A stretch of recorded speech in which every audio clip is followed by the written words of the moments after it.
Episode 11 किसी अनजान ने मुलाकात। एक बड़ी सी बिल्डिंग के सामने एक कार रुकती है। ड्राइवर जल्दी से पीछे का दरवाजा खोलता है। उसमें से दिग्विजय जी अन्या बाहर निकलते हैं। अन्या ने हल्के रंग की गुलाबी साड़ी पहनी है और उसके साथ गले में मंगलसूत्र और कानों में छोटी सी हीरे की ईयररिंग, माथे पर छोटी बिंदी के साथ मांग में लाल सिंदूर, जो कि उसके चेहरे का नूर बढ़ाने के लिए काफी है। दिग्विजय जी अन्या को आज एक खास शख्स से मिलवाने लाए थे। अन्या का मन नहीं था आने का, लेकिन वो दादाजी को मना नहीं कर पाई। अन्या कार से निकलकर एक नज़र उस बिल्डिंग को देखती। बिल्डिंग के सामने एक बड़े से बोर्ड पर नाम लिखा था, विंटेज वैल्यूएबल्स क्लब। अन्या नाम पढ़कर कुछ खास रिएक्शन न देते हुए दादाजी को देखती है, जो उसे अपने साथ चलने का कहते हैं। अन्या हाँ में सिर हिलाकर उनके साथ अंदर जाती है। स्टाफ दिग्विजय जी को देख झुककर ग्रीट करते हुए कहते हैं। अन्या को सबका ऐसे बार बार झुककर ग्रीट करना थोड़ा अजीब लग रहा था। दिग्विजय अपने कदम जल्दी बढ़ाते हुए लिफ्ट लेकर टॉप फ्लोर जाते हैं। विंटेज वैल्यूएबल्स क्लब 4 मंजिल बिल्डिंग थी, जो काफी खूबसूरत और बड़ी थी। उसका इंटीरियर ऐसा था कि कोई भी उसकी खूबसूरती में खोने पर मजबूर हो जाए। 4th फ्लोर पर आते ही दिग्विजय जी एक बड़े से एरिया में अन्या को ले जाते हैं और वहां बैठे लोगों से कहते हैं, अब किसकी बुराई हो रही है। दिग्विजय जी की आवाज सुनकर सब पीछे पलटकर उन्हें देखते हैं और इसी के साथ सबके चेहरे की मुस्कान दुगनी हो जाती है। वहां बैठे आदमी और कुछ औरतें थीं। कपड़ों और पहनावे से कुछ बड़े घर के तो कुछ मध्यम परिवार के लग रहे थे। उनमें से एक आदमी दिग्विजय जी की बात सुनकर मजाकिया अंदाज में कहता है, अब तू आ गया है तो तेरी तो कर नहीं सकते। इतना बोल सब एक साथ हंसने लगते हैं। तभी सबकी नज़र दिग्विजय जी के बगल में खड़ी अन्या पर जाती है, तो सब उनके पास आते हुए कहते हैं, क्यों भाई दीनू, ये कौन है तेरे साथ? तू तो कभी किसी को यहाँ नहीं लाया। तो दीनू नाम सुनकर अन्या दिग्विजय जी का चेहरा देखने लगती है, क्योंकि जब भी रेहान उन्हें ऐसे बोलता था तो वो काफी गुस्सा होते थे, लेकिन आज उनके चेहरे पर कोई गुस्से के भाव नहीं थे। दिग्विजय जी सबकी बात सुनकर अन्या को देखकर मुस्कुराते हुए कहते हैं, मैंने कहा था ना, अगली बार अपने घर की रौनक को लेकर आऊंगा। तो ये है मेरी पोता बहू अन्या राय Chauhan.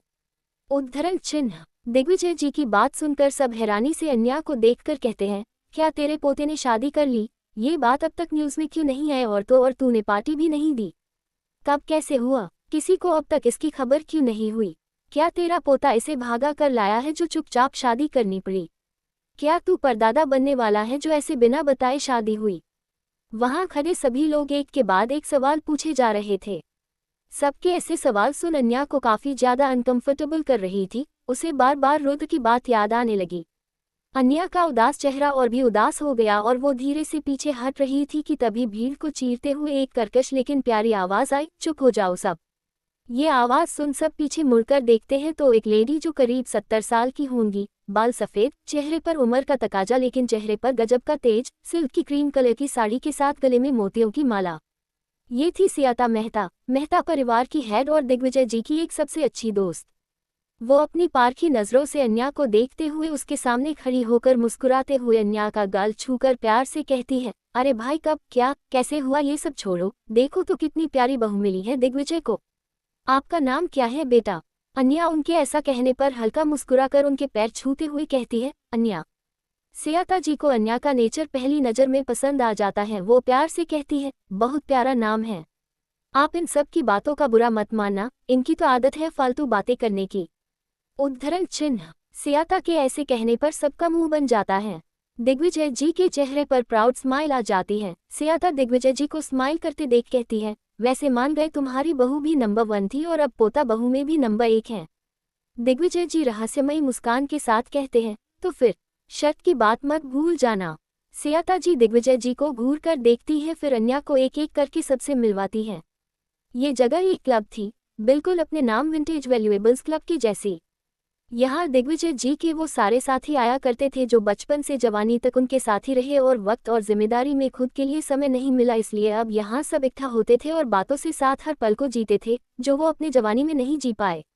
Vintage valuable club house एक अलग दुनिया ही बन गई थी। कुछ लोग तो यहाँ रहते भी थे क्योंकि घर में वो सुकून नहीं था जो यहाँ मिलता था।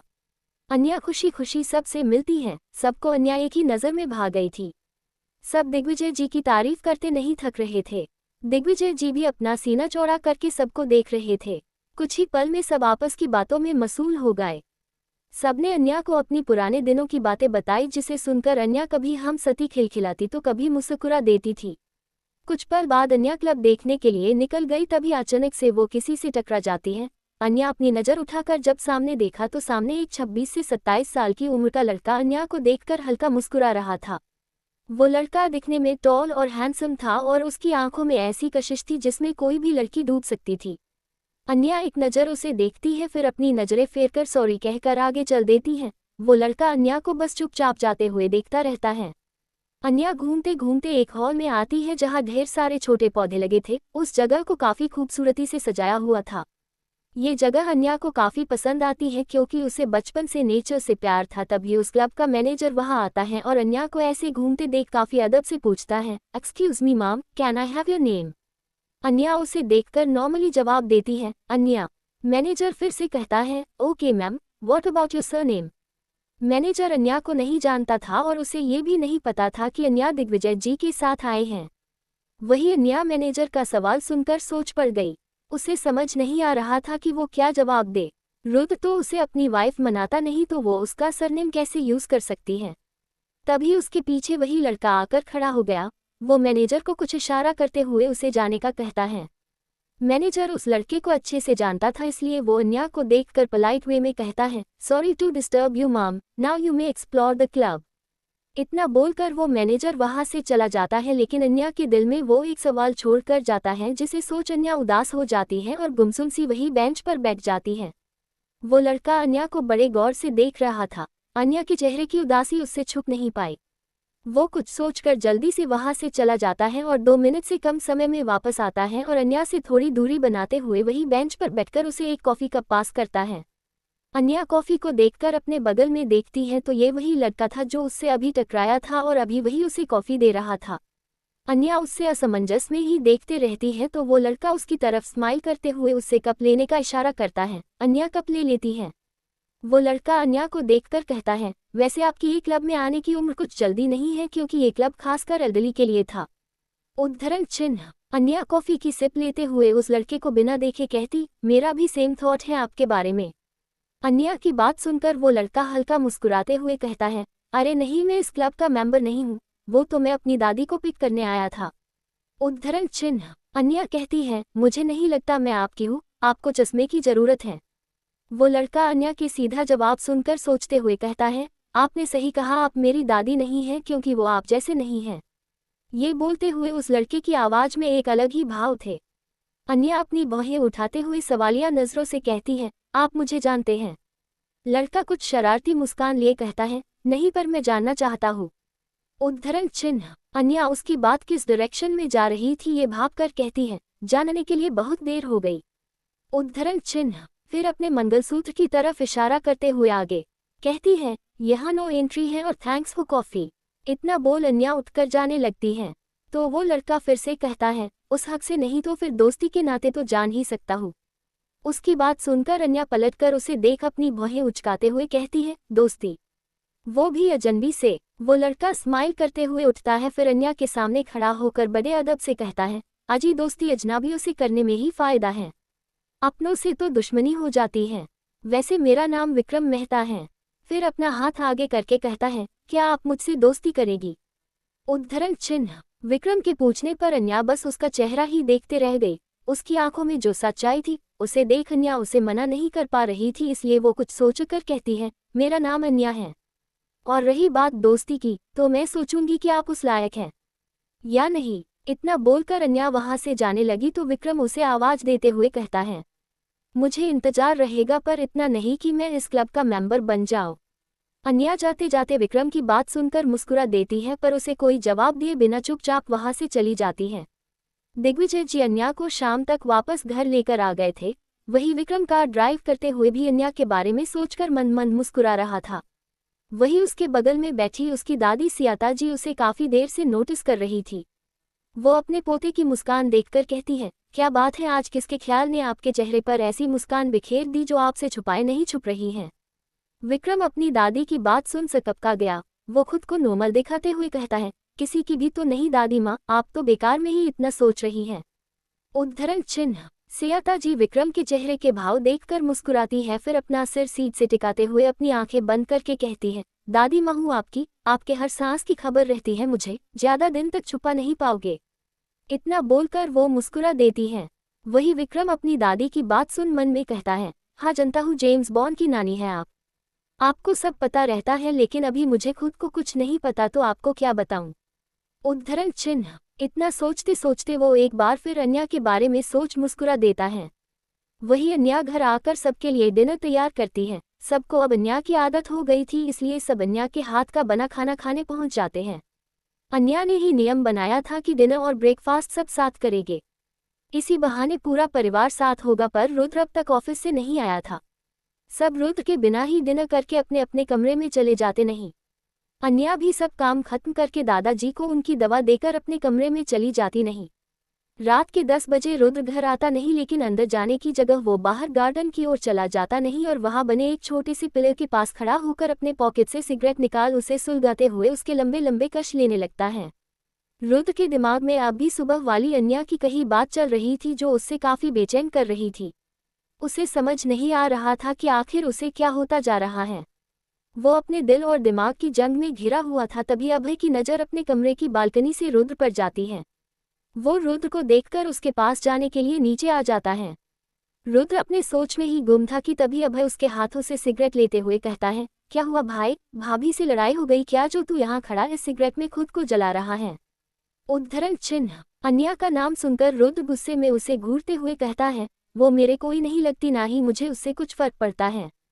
उद्धरण चिन्ह। अभय सिगरेट को बुझाते हुए कहता है, हमें तो पता है वो क्या लगती है, और तुमको भी अब भाभी के होने से फर्क पड़ने लगा है।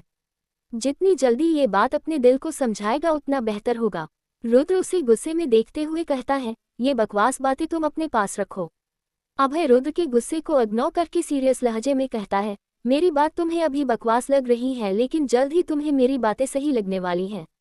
उद्धरण चिन्ह। फिर वो चांद को देखकर गहरी सांस लेकर कहता है, अन्या एक अच्छी लड़की है और साफ दिल की है। हर किसी को प्यार और अपनापन देना जानती है, बस एक बार तू उसे एक मौका देकर देख। मेरा वादा है कि तू फिर उससे दूर नहीं रह पाएगा। सब एक जैसे नहीं होते रुद्र, किसी का आना और जाना हमारे लाइफ में एक रीजन के लिए होता है। मेरी बात पर गौर जरूर करना। उद्धरण चिन्ह। इतना बोल अभय वहां से चला गया। काफी देर तक रुद्र उसकी कही बातों को सोचता रहता है, फिर वो अपनी सोच को विराम देकर कमरे की ओर बढ़ा गया। कमरे में जाने से पहले रुद्र गहरी सांस लेता है, फिर कमरे का दरवाजा खोलकर अंदर जाता है, लेकिन अंदर का नजारा देख उसकी भौहें सिकुड़ जाती हैं। वो पूरे कमरे में अपनी नज़र घूमता है, लेकिन उसे अन्या कमरे में कहीं नहीं दिखाई देती है। आज कमरा भी काफी साफ सुथरा था, जिसे देखकर रुद्र को बेचैनी होने लगती है। वो वॉशरूम और कबर्ड एरिया में भी चेक करता है, लेकिन अन्या वहां भी नहीं थी। तभी उसकी नज़र बालकनी में जाती है। वो अपने कदम बालकनी की ओर बढ़ा देता है। अन्या बालकनी में लगे एक स्विंग चेयर पर एक पतले से कंबल में खुद को लपेटे बड़े आराम से सो रही थी। उसने खुद को उस चेयर पर एडजस्ट कर लिया था, जिससे वो उसमें सोती हुई बिल्कुल छोटी बच्ची लग रही थी। रुद्र अन्या के पास आता है और उसे ऐसे सोते हुए देखकर रुद्र के चेहरे पर एक छोटी सी स्माइल आ जाती है। वो लग ही इतनी प्यारी रही थी, लेकिन तभी रुद्र को अपनी गलती और अपनी बातें याद आती है, जिसकी वजह से अन्या यहाँ ऐसे सो रही थी। वैसे तो घर में बहुत से खाली कमरे थे और अन्या किसी भी कमरे में सो सकती थी, लेकिन वो बाकी सबको क्या जवाब देती, खासकर दादाजी को, जिन्होंने अपने परपोते तक के सपने देख लिए थे। सब अन्या को रुद्र के दिल में जगह बनाने के नए नए तरीके बताते। अन्या सबकी बात हंसकर मान लेती, लेकिन कभी रुद्र को नहीं जाहिर करती थी, ताकि वो उसे गलत ना समझे। रुद्र झुककर अन्या का ब्लैंकेट लेकर उसे ठीक से ओढ़ाता है, फिर उसके चेहरे पर आ रहे बालों को अपनी उंगली से साइड करते हुए उसे ध्यान से देखता रहता है। तभी अन्या अचानक से पलटती है, जिससे रुद्र डर जाता है कि कहीं उसकी चोरी पकड़ी ना जाए। वो जल्दी से नीचे बैठ जाता है, जिससे अन्या उसे देख ना पाए, लेकिन कोई हलचल न होने पर रुद्र धीरे से वापस उठता है और फिर से सोती हुई अन्या को देखने लगता है। रुद्र को पता ही नहीं चला कि वो कितनी देर तक उसे ऐसे ही देखता रहा।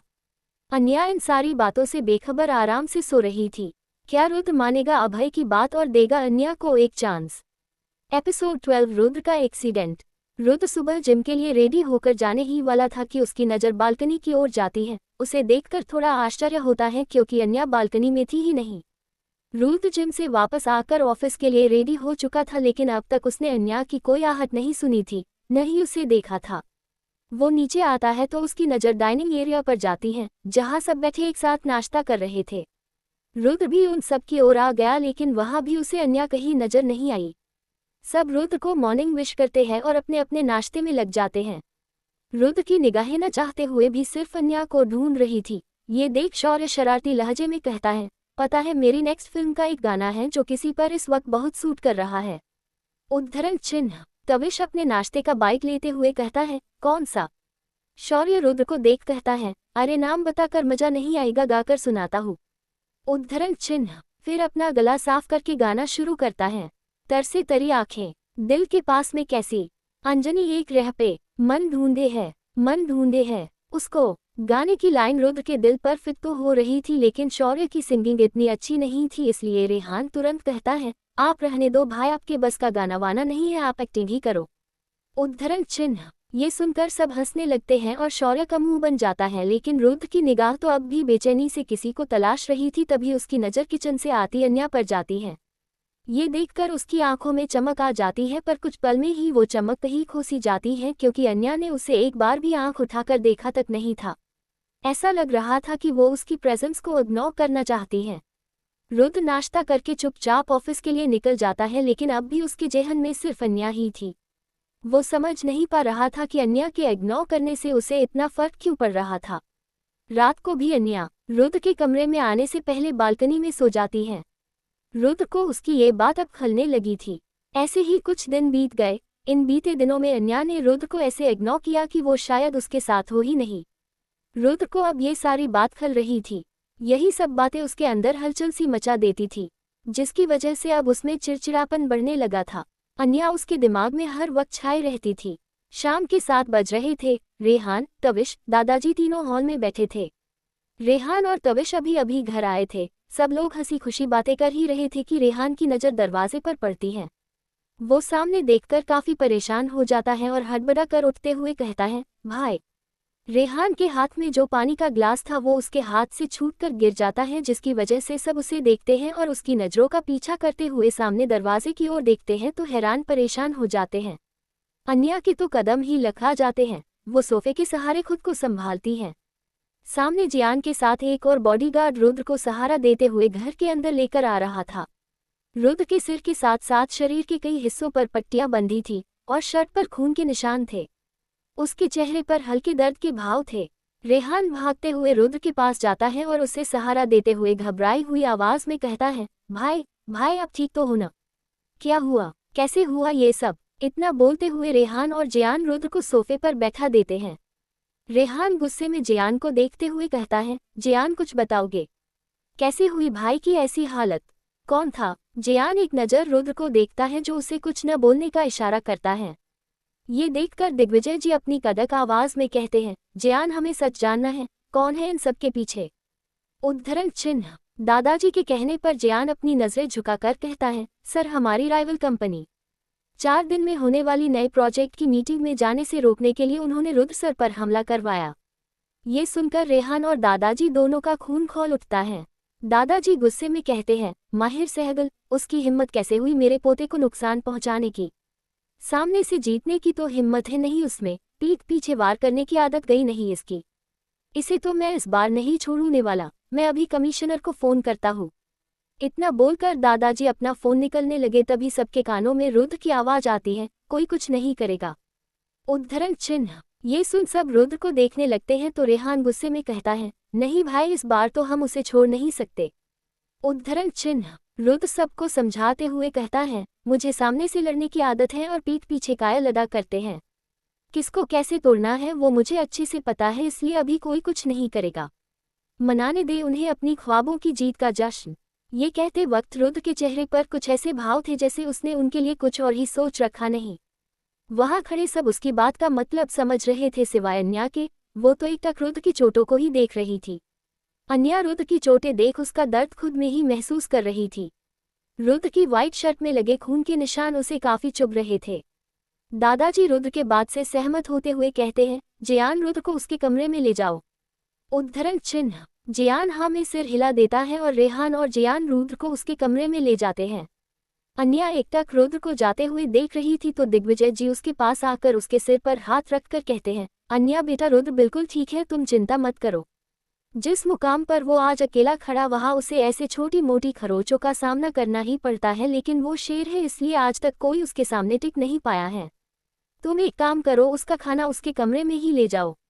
अन्या दिग्विजय जी की बात सुनकर हाँ में सिर हिलाती है, फिर अपनी आंखों में आंसू आए पोंछकर वहां से चली जाती है।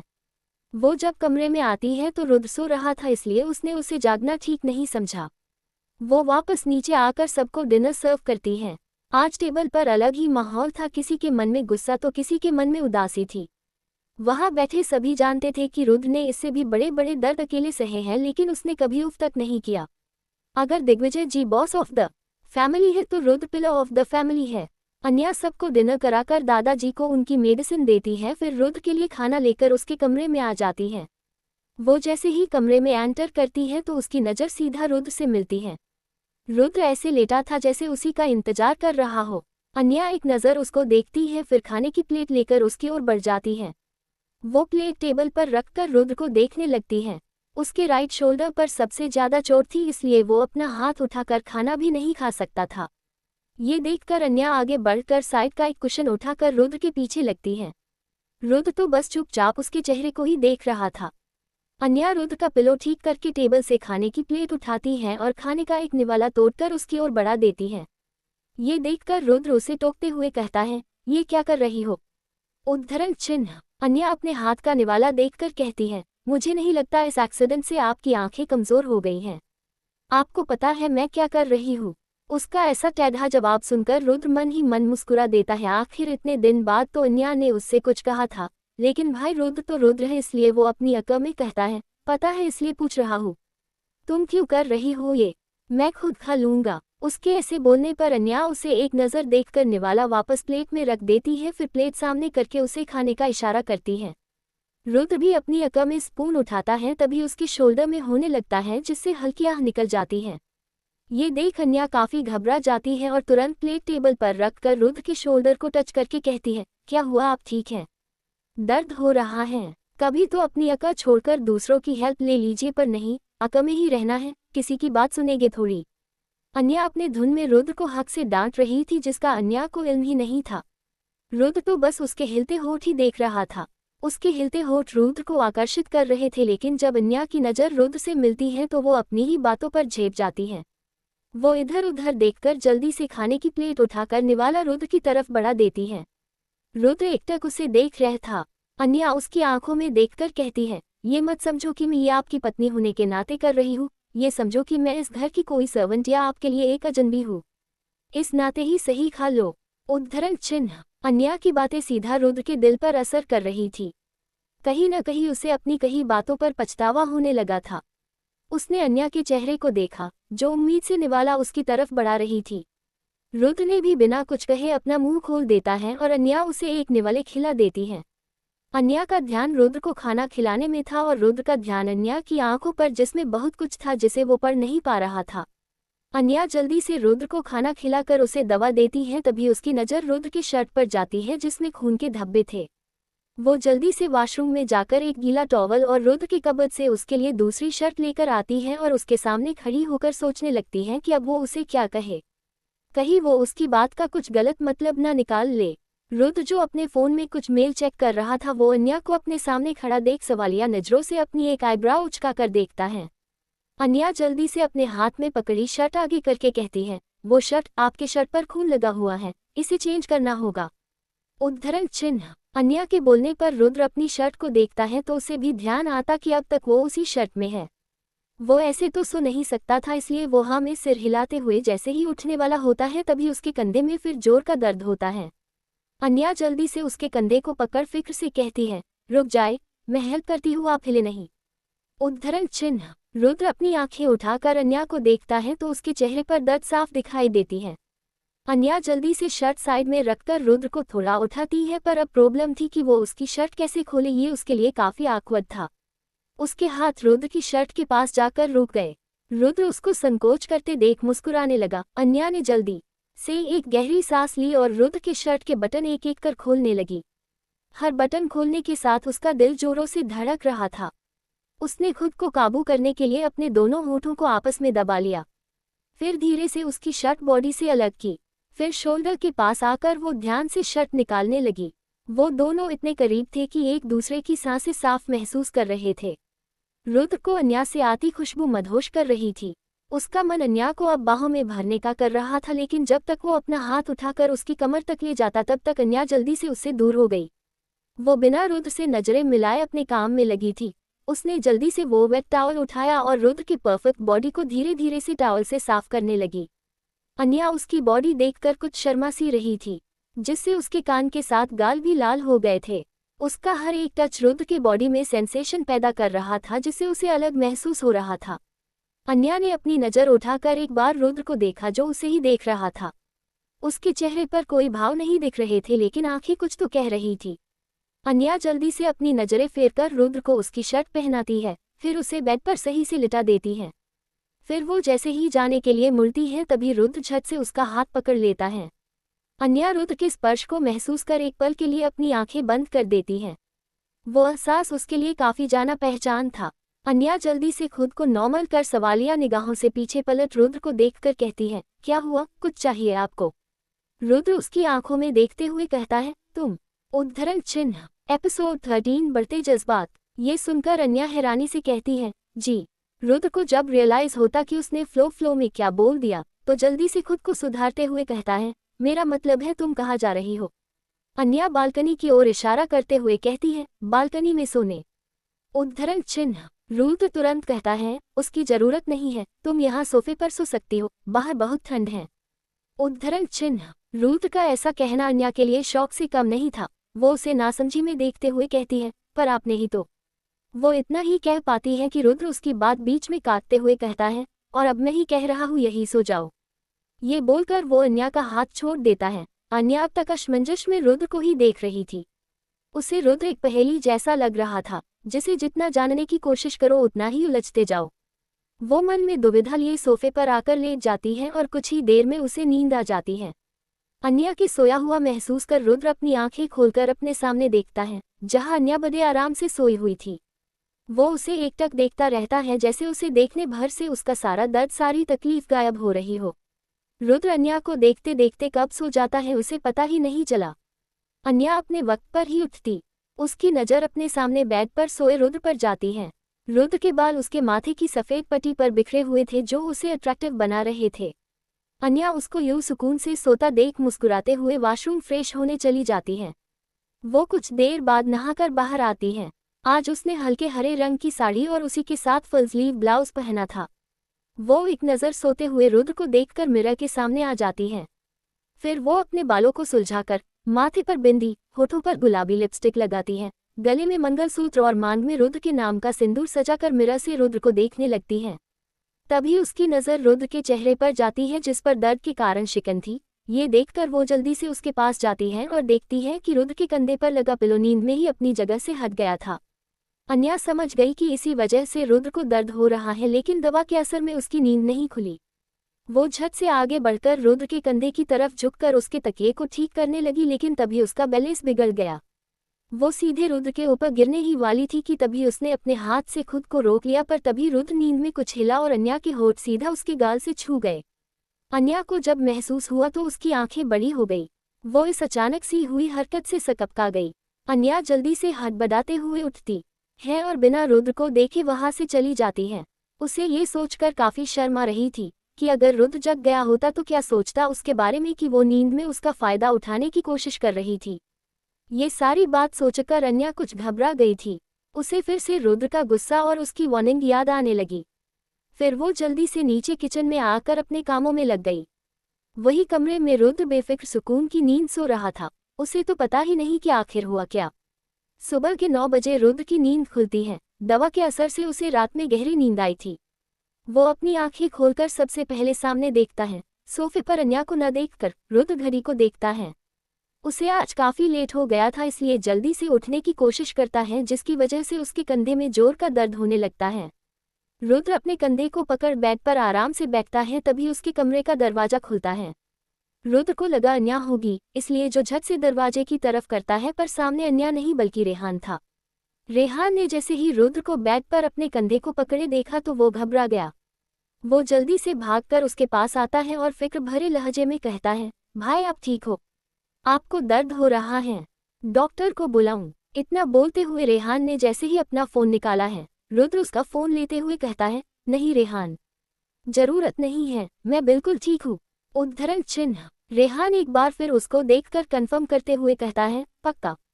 रुद्र सिर्फ अपने पलके झपका देता है तो रेहान जल्दी से आकर रुद्र को साइड से हक कर लेता है।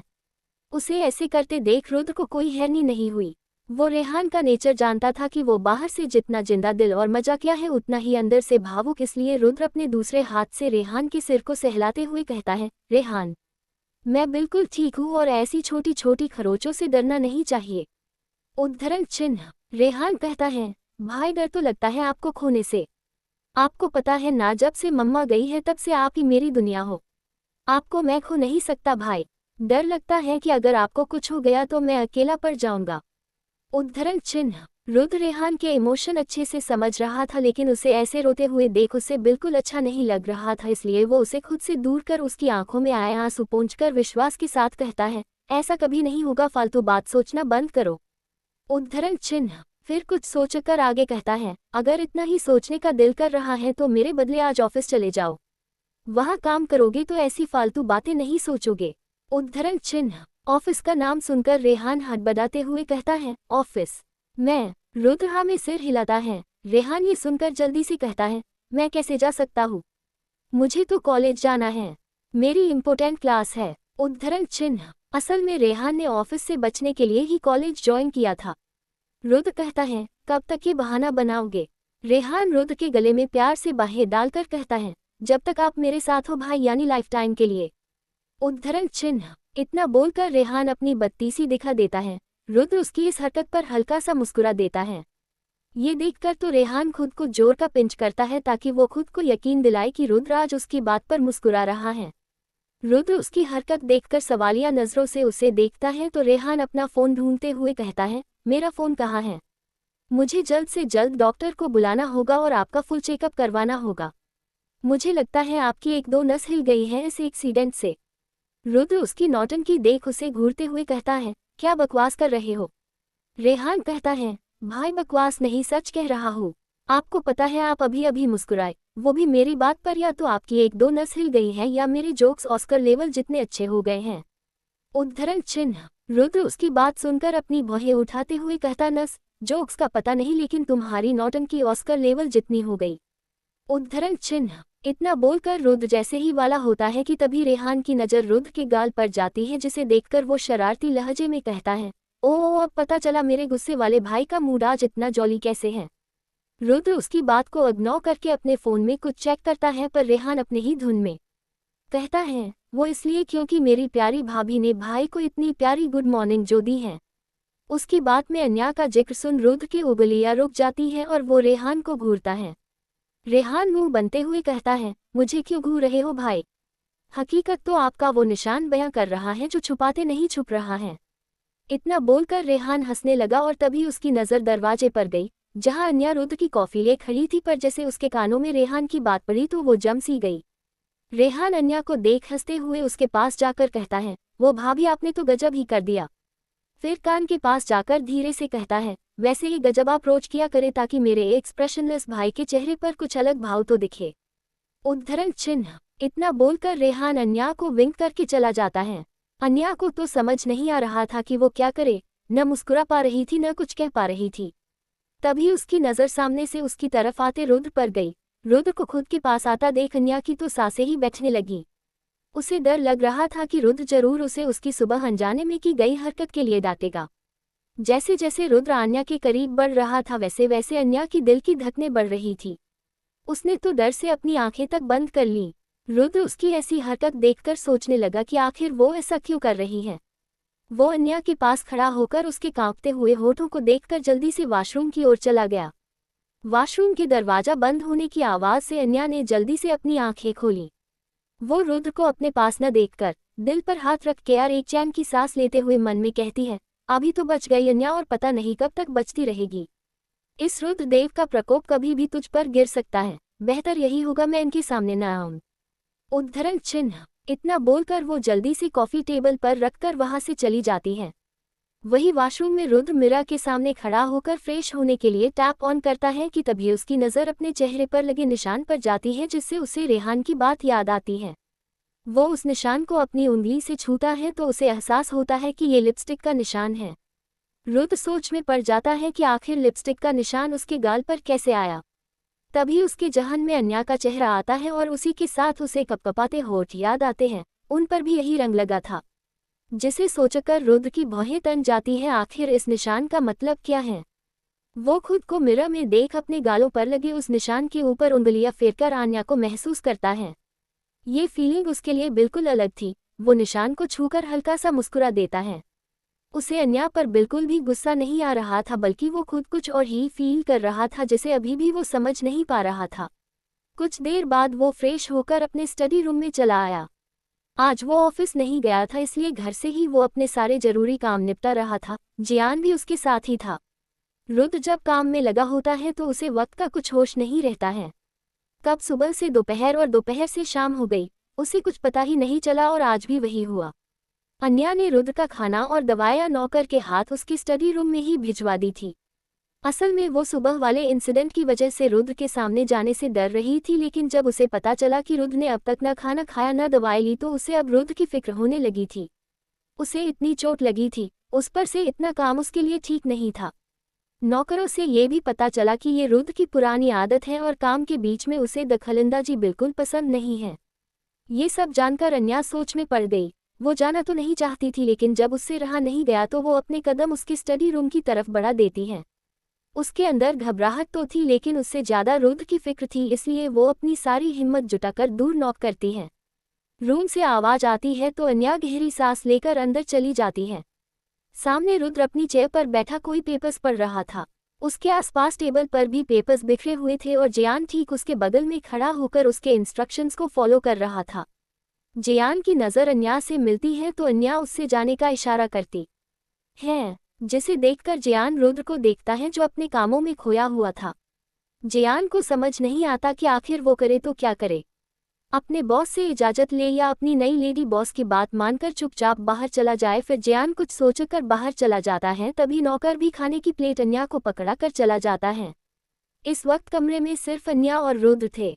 रुद्र को अब तक अन्या की प्रेजेंस का आइडिया नहीं हुआ था, लेकिन अन्या की नज़रें रुद्र पर ही थी।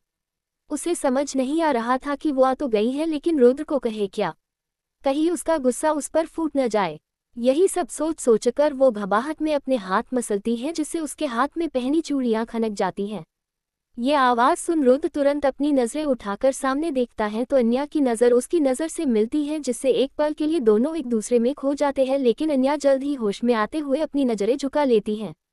रुद्र उसे देखते हुए कहता है, तुम यहाँ, कोई काम था? अन्या अपनी घबराहट छुपाते हुए खाने की ओर इशारा करके कहती है, हाँ वो खाना। इतना बोलकर वो चुप हो जाती है। रुद्र भी वहां रखे प्लेट को देखकर वापस अपनी फाइल में देखते हुए कहता है, तुम रख दो, मैं बाद में खा लूंगा। रुद्र के ऐसे कहने पर अन्या कहती है, दोपहर से तो रखा है, अब तो शाम होने को आए हैं। आपको इतना काम नहीं करना चाहिए, चोट लगी है आपको? उद्धरण चिन्ह। अन्या के ऐसे कहने पर रुद्र की नज़र सीधा उस पर जाती है जो इस वक्त सर नीचे करके खड़ी थी। रुद्र अपनी फाइल बंद करके चेयर से उठकर ठीक अन्या के सामने खड़ा हो जाता है। अन्या रुद्र के करीब होने से सहम सी जाती है। वो अपने कदम पीछे करते हुए कहती है, मैं पत्नी होने के नाते नहीं कर रही हूँ, मैं वो। इतना बोलकर वो कुछ सोचने लगती है कि तभी रुद्र उसे देखते हुए कहता है, अजनबी और नौकरों में इतनी हिम्मत नहीं कि वो रुद्र राय चौहान पर हुक्म चला सके तो। रुद्र के ऐसे कहने पर अन्या असमंज में उसे देखने लगती है। रुद्र बिना कुछ कहे सोफे पर बैठ जाता और खाना खाने लगता है। खाना खाते वक्त अब रुद्र को कुछ दर्द का एहसास हो रहा था, पर वो बिना इस बात को जाहिर किए अपना खाना खाने में लगा था। अन्या उसका दर्द देख पा रही थी, इसलिए वो जल्दी से कमरे से बाहर जाती और 2 मिनट में आइस पैक लेकर आती है, फिर रुद्र के कंधे और बाजू के बीच रख देती है। अन्या के ऐसा करने पर रुद्र अपनी नज़रें उठाकर उसे देखता है, पर कहता कुछ नहीं है। कुछ देर में रुद्र अपना खाना फिनिश करके वापस अपने काम में जाने ही वाला था कि तभी अन्या तुरंत आगे बढ़कर उसकी बाजू पकड़ लेती है। रुद्र पलटकर अन्या के हाथ को देखता है जो उसके बाजू को पकड़े खड़ी थी। अन्या तुरंत अपना हाथ हटाकर कहती है, आप सुबह से काम कर रहे हैं, अब आपको रेस्ट करना चाहिए, नहीं तो हैंड में स्वेलिंग आ जाएगी। उसके कहने पर रुद्र बिना कुछ कहे अपना लैपटॉप उठाकर कमरे से बाहर चला जाता है। अन्या तो हैरान सी बस रुद्र को देखती रहती है। वो मन में कहती है, अन्याय से दो राय चौहान को क्या हो गया है? ये तेरी बात आज्ञाकारी बच्चे के जैसे मान रहा है। वैसे तो हर वक्त अपनी नाक आईफेल टावर से भी ऊंची करके अक्ल में रहता था। जरूर इसके सर पर चोट लगी है, इसीलिए आज ये बदला बदला लग रहा है। वैसे मुझे ये आज्ञाकारी राय चौहान कुछ जम नहीं रहा है। उद्धरण चिन्ह। इतना बोलकर वो भी कमरे से निकल जाती है। इस वक्त रात के 2 बजा रहे थे। रुद्र अपने जरूरी कामों में लगा हुआ था।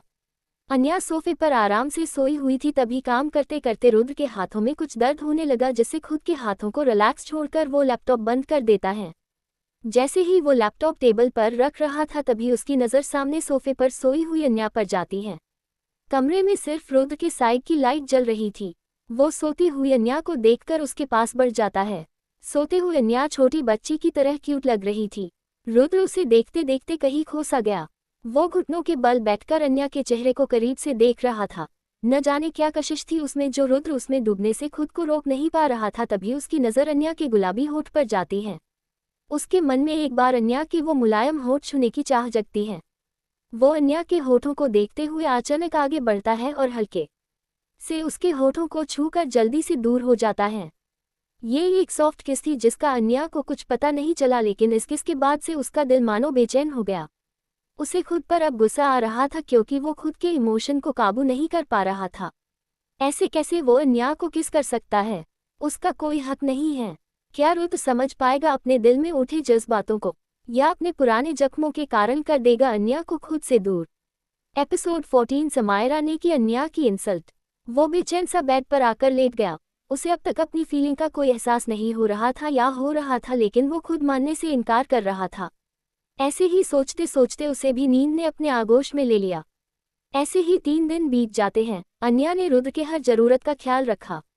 रुद्र को अन्या का ख्याल रखना अच्छा भी लग रहा था और उसे बेचैन भी कर रहा था।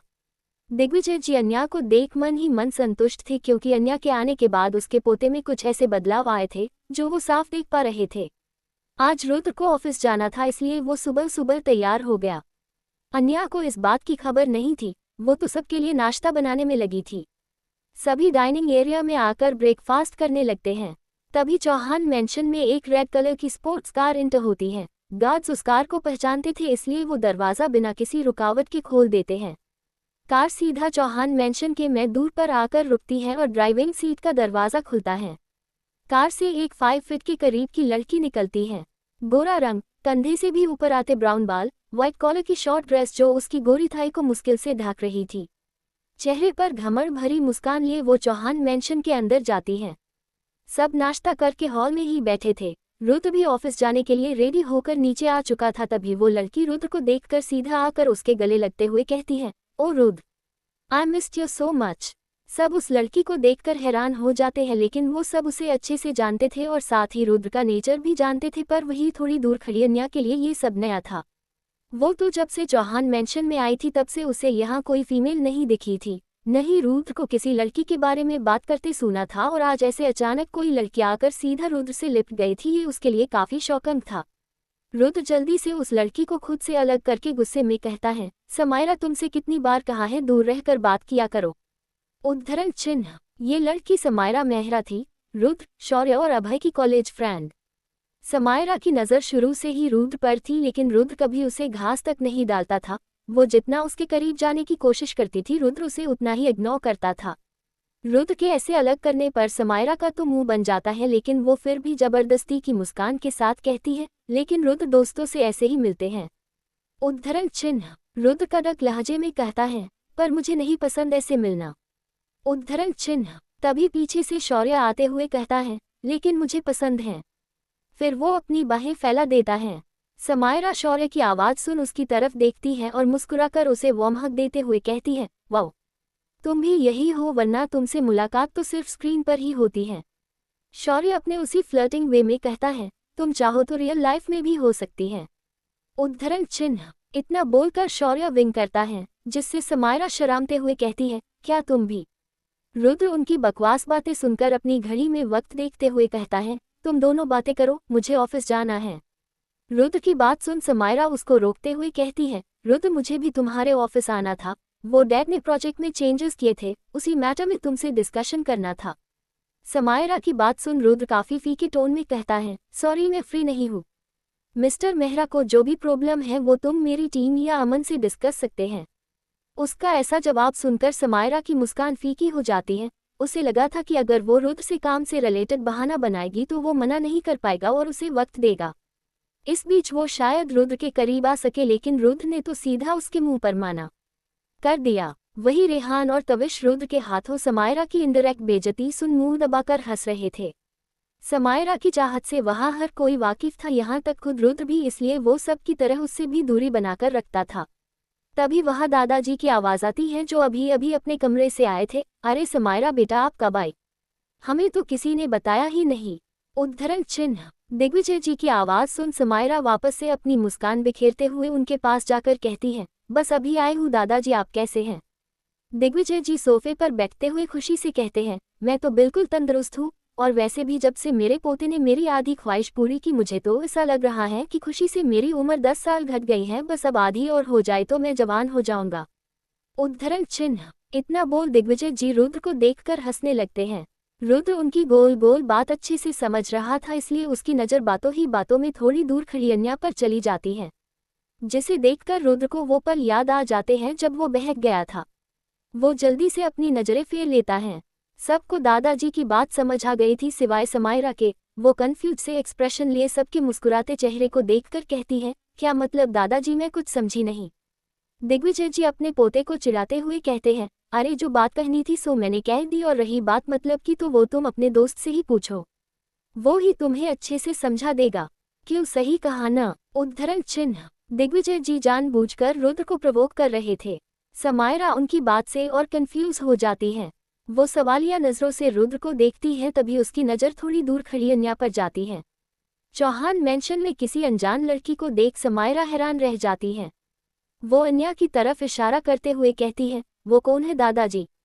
समायरा के ऐसे पूछने पर सबकी नज़र अन्या पर जाती है, जिससे अन्या कुछ ऑकवर्ड फील करने लगती है। तो दिग्विजय जी अन्या को अपने पास आने का इशारा करते हुए कहते हैं, ये अन्या है, रू।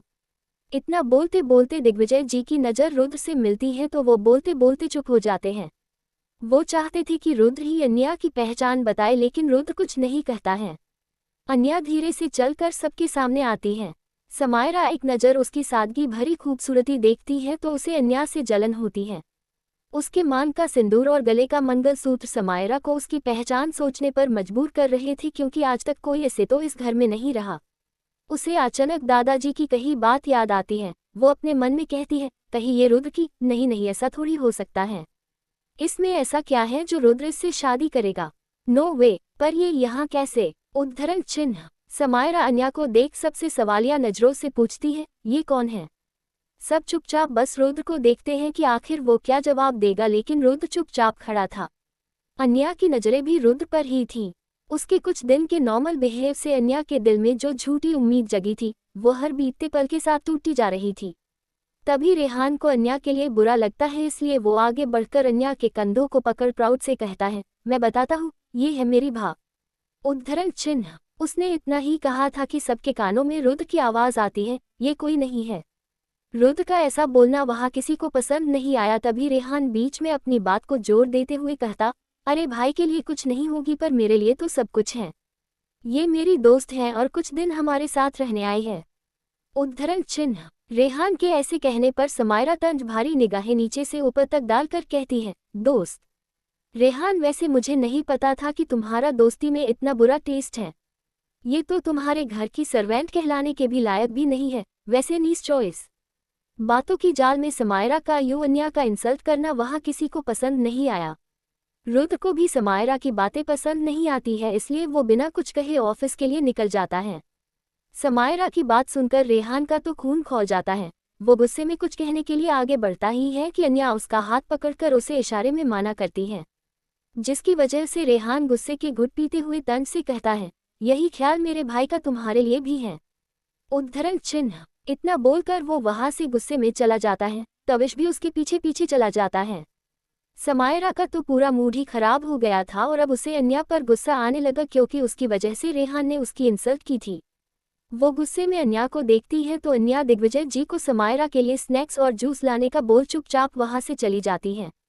दिग्विजय जी समायरा को अपने पास बैठने को कहते हैं। समायरा का 1% भी मूड नहीं था, लेकिन वो उन्हें मना नहीं कर सकती थी, ना ही उन्हें नाराज कर सकती थी, क्योंकि उसके लिए वो एक सीढ़ी थे रुद्र के दिल तक पहुंचने के लिए।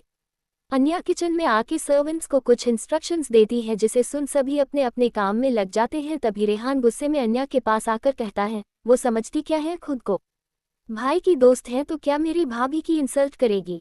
आपने मुझे क्यों रोका भाभी, मैं आज उसे उसकी औकात दिखा देता। उद्धरण चिन्ह। अन्या अपने काम को करते हुए हंसकर बात टालते हुए कहती है, रहने दो ना रेहान, वो सफिरी है तो हम तो उसके जैसा नहीं बन सकते हैं ना, और मुझे तो कोई फर्क भी नहीं पड़ता उसकी बातों का। उद्धरण चिन्ह। रेहान उसके हाथ से प्लेट लेते हुए कहता है, कैसे फर्क नहीं पड़ता, आपने तो मुझे कुछ कहने ही नहीं दिया, वरना आज मैं उसे उसकी नानी याद दिला देता।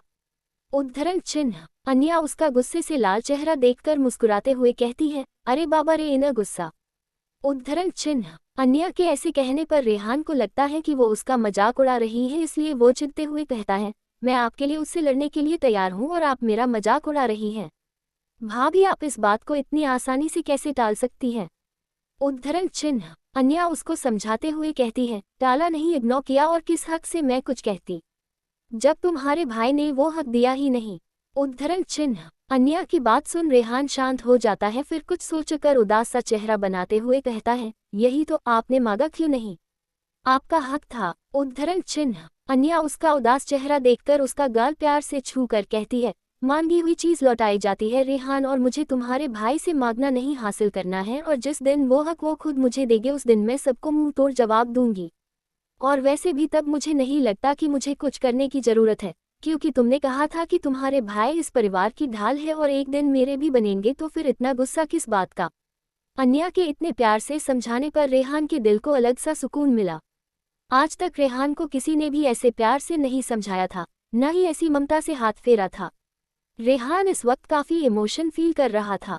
वो अपने जज्बातों को काबू करते हुए कहता है, और वो दिन कब आएगा भाभी। रेहान के सवाल पूछने पर अन्या चुप हो गई। इस बात का जवाब तो उसके पास भी नहीं था। ये सारी बातें तो उसने रेहान को समझाने के लिए कही थी, पर उसके ये पूछने पर अन्या के दिल में फिर से रुद्र की बात आने लगती है, तुम इस घर की बहू तो बन सकती हो, पर मेरी पत्नी बनने की कोशिश भी कभी मत करना। उद्धरण चिन्ह। ये बात याद आते ही अन्या अंदर ही अंदर बेचैन होने लगती है।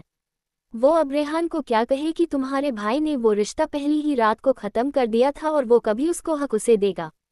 अन्या को चुप देख रेहान बेचैनी से कहता है, बोलो ना भाभी, चुप क्यों हो। उद्धरण चिन्ह। अन्या खुद को शांत करके एक झूठी मुस्कान बिखेरते हुए प्यार से कहती है, बहुत जल्द, बस थोड़ा सब्र रखो, यूं हर छोटी छोटी बात पर गदाधारी भीम बनने की जरूरत नहीं है।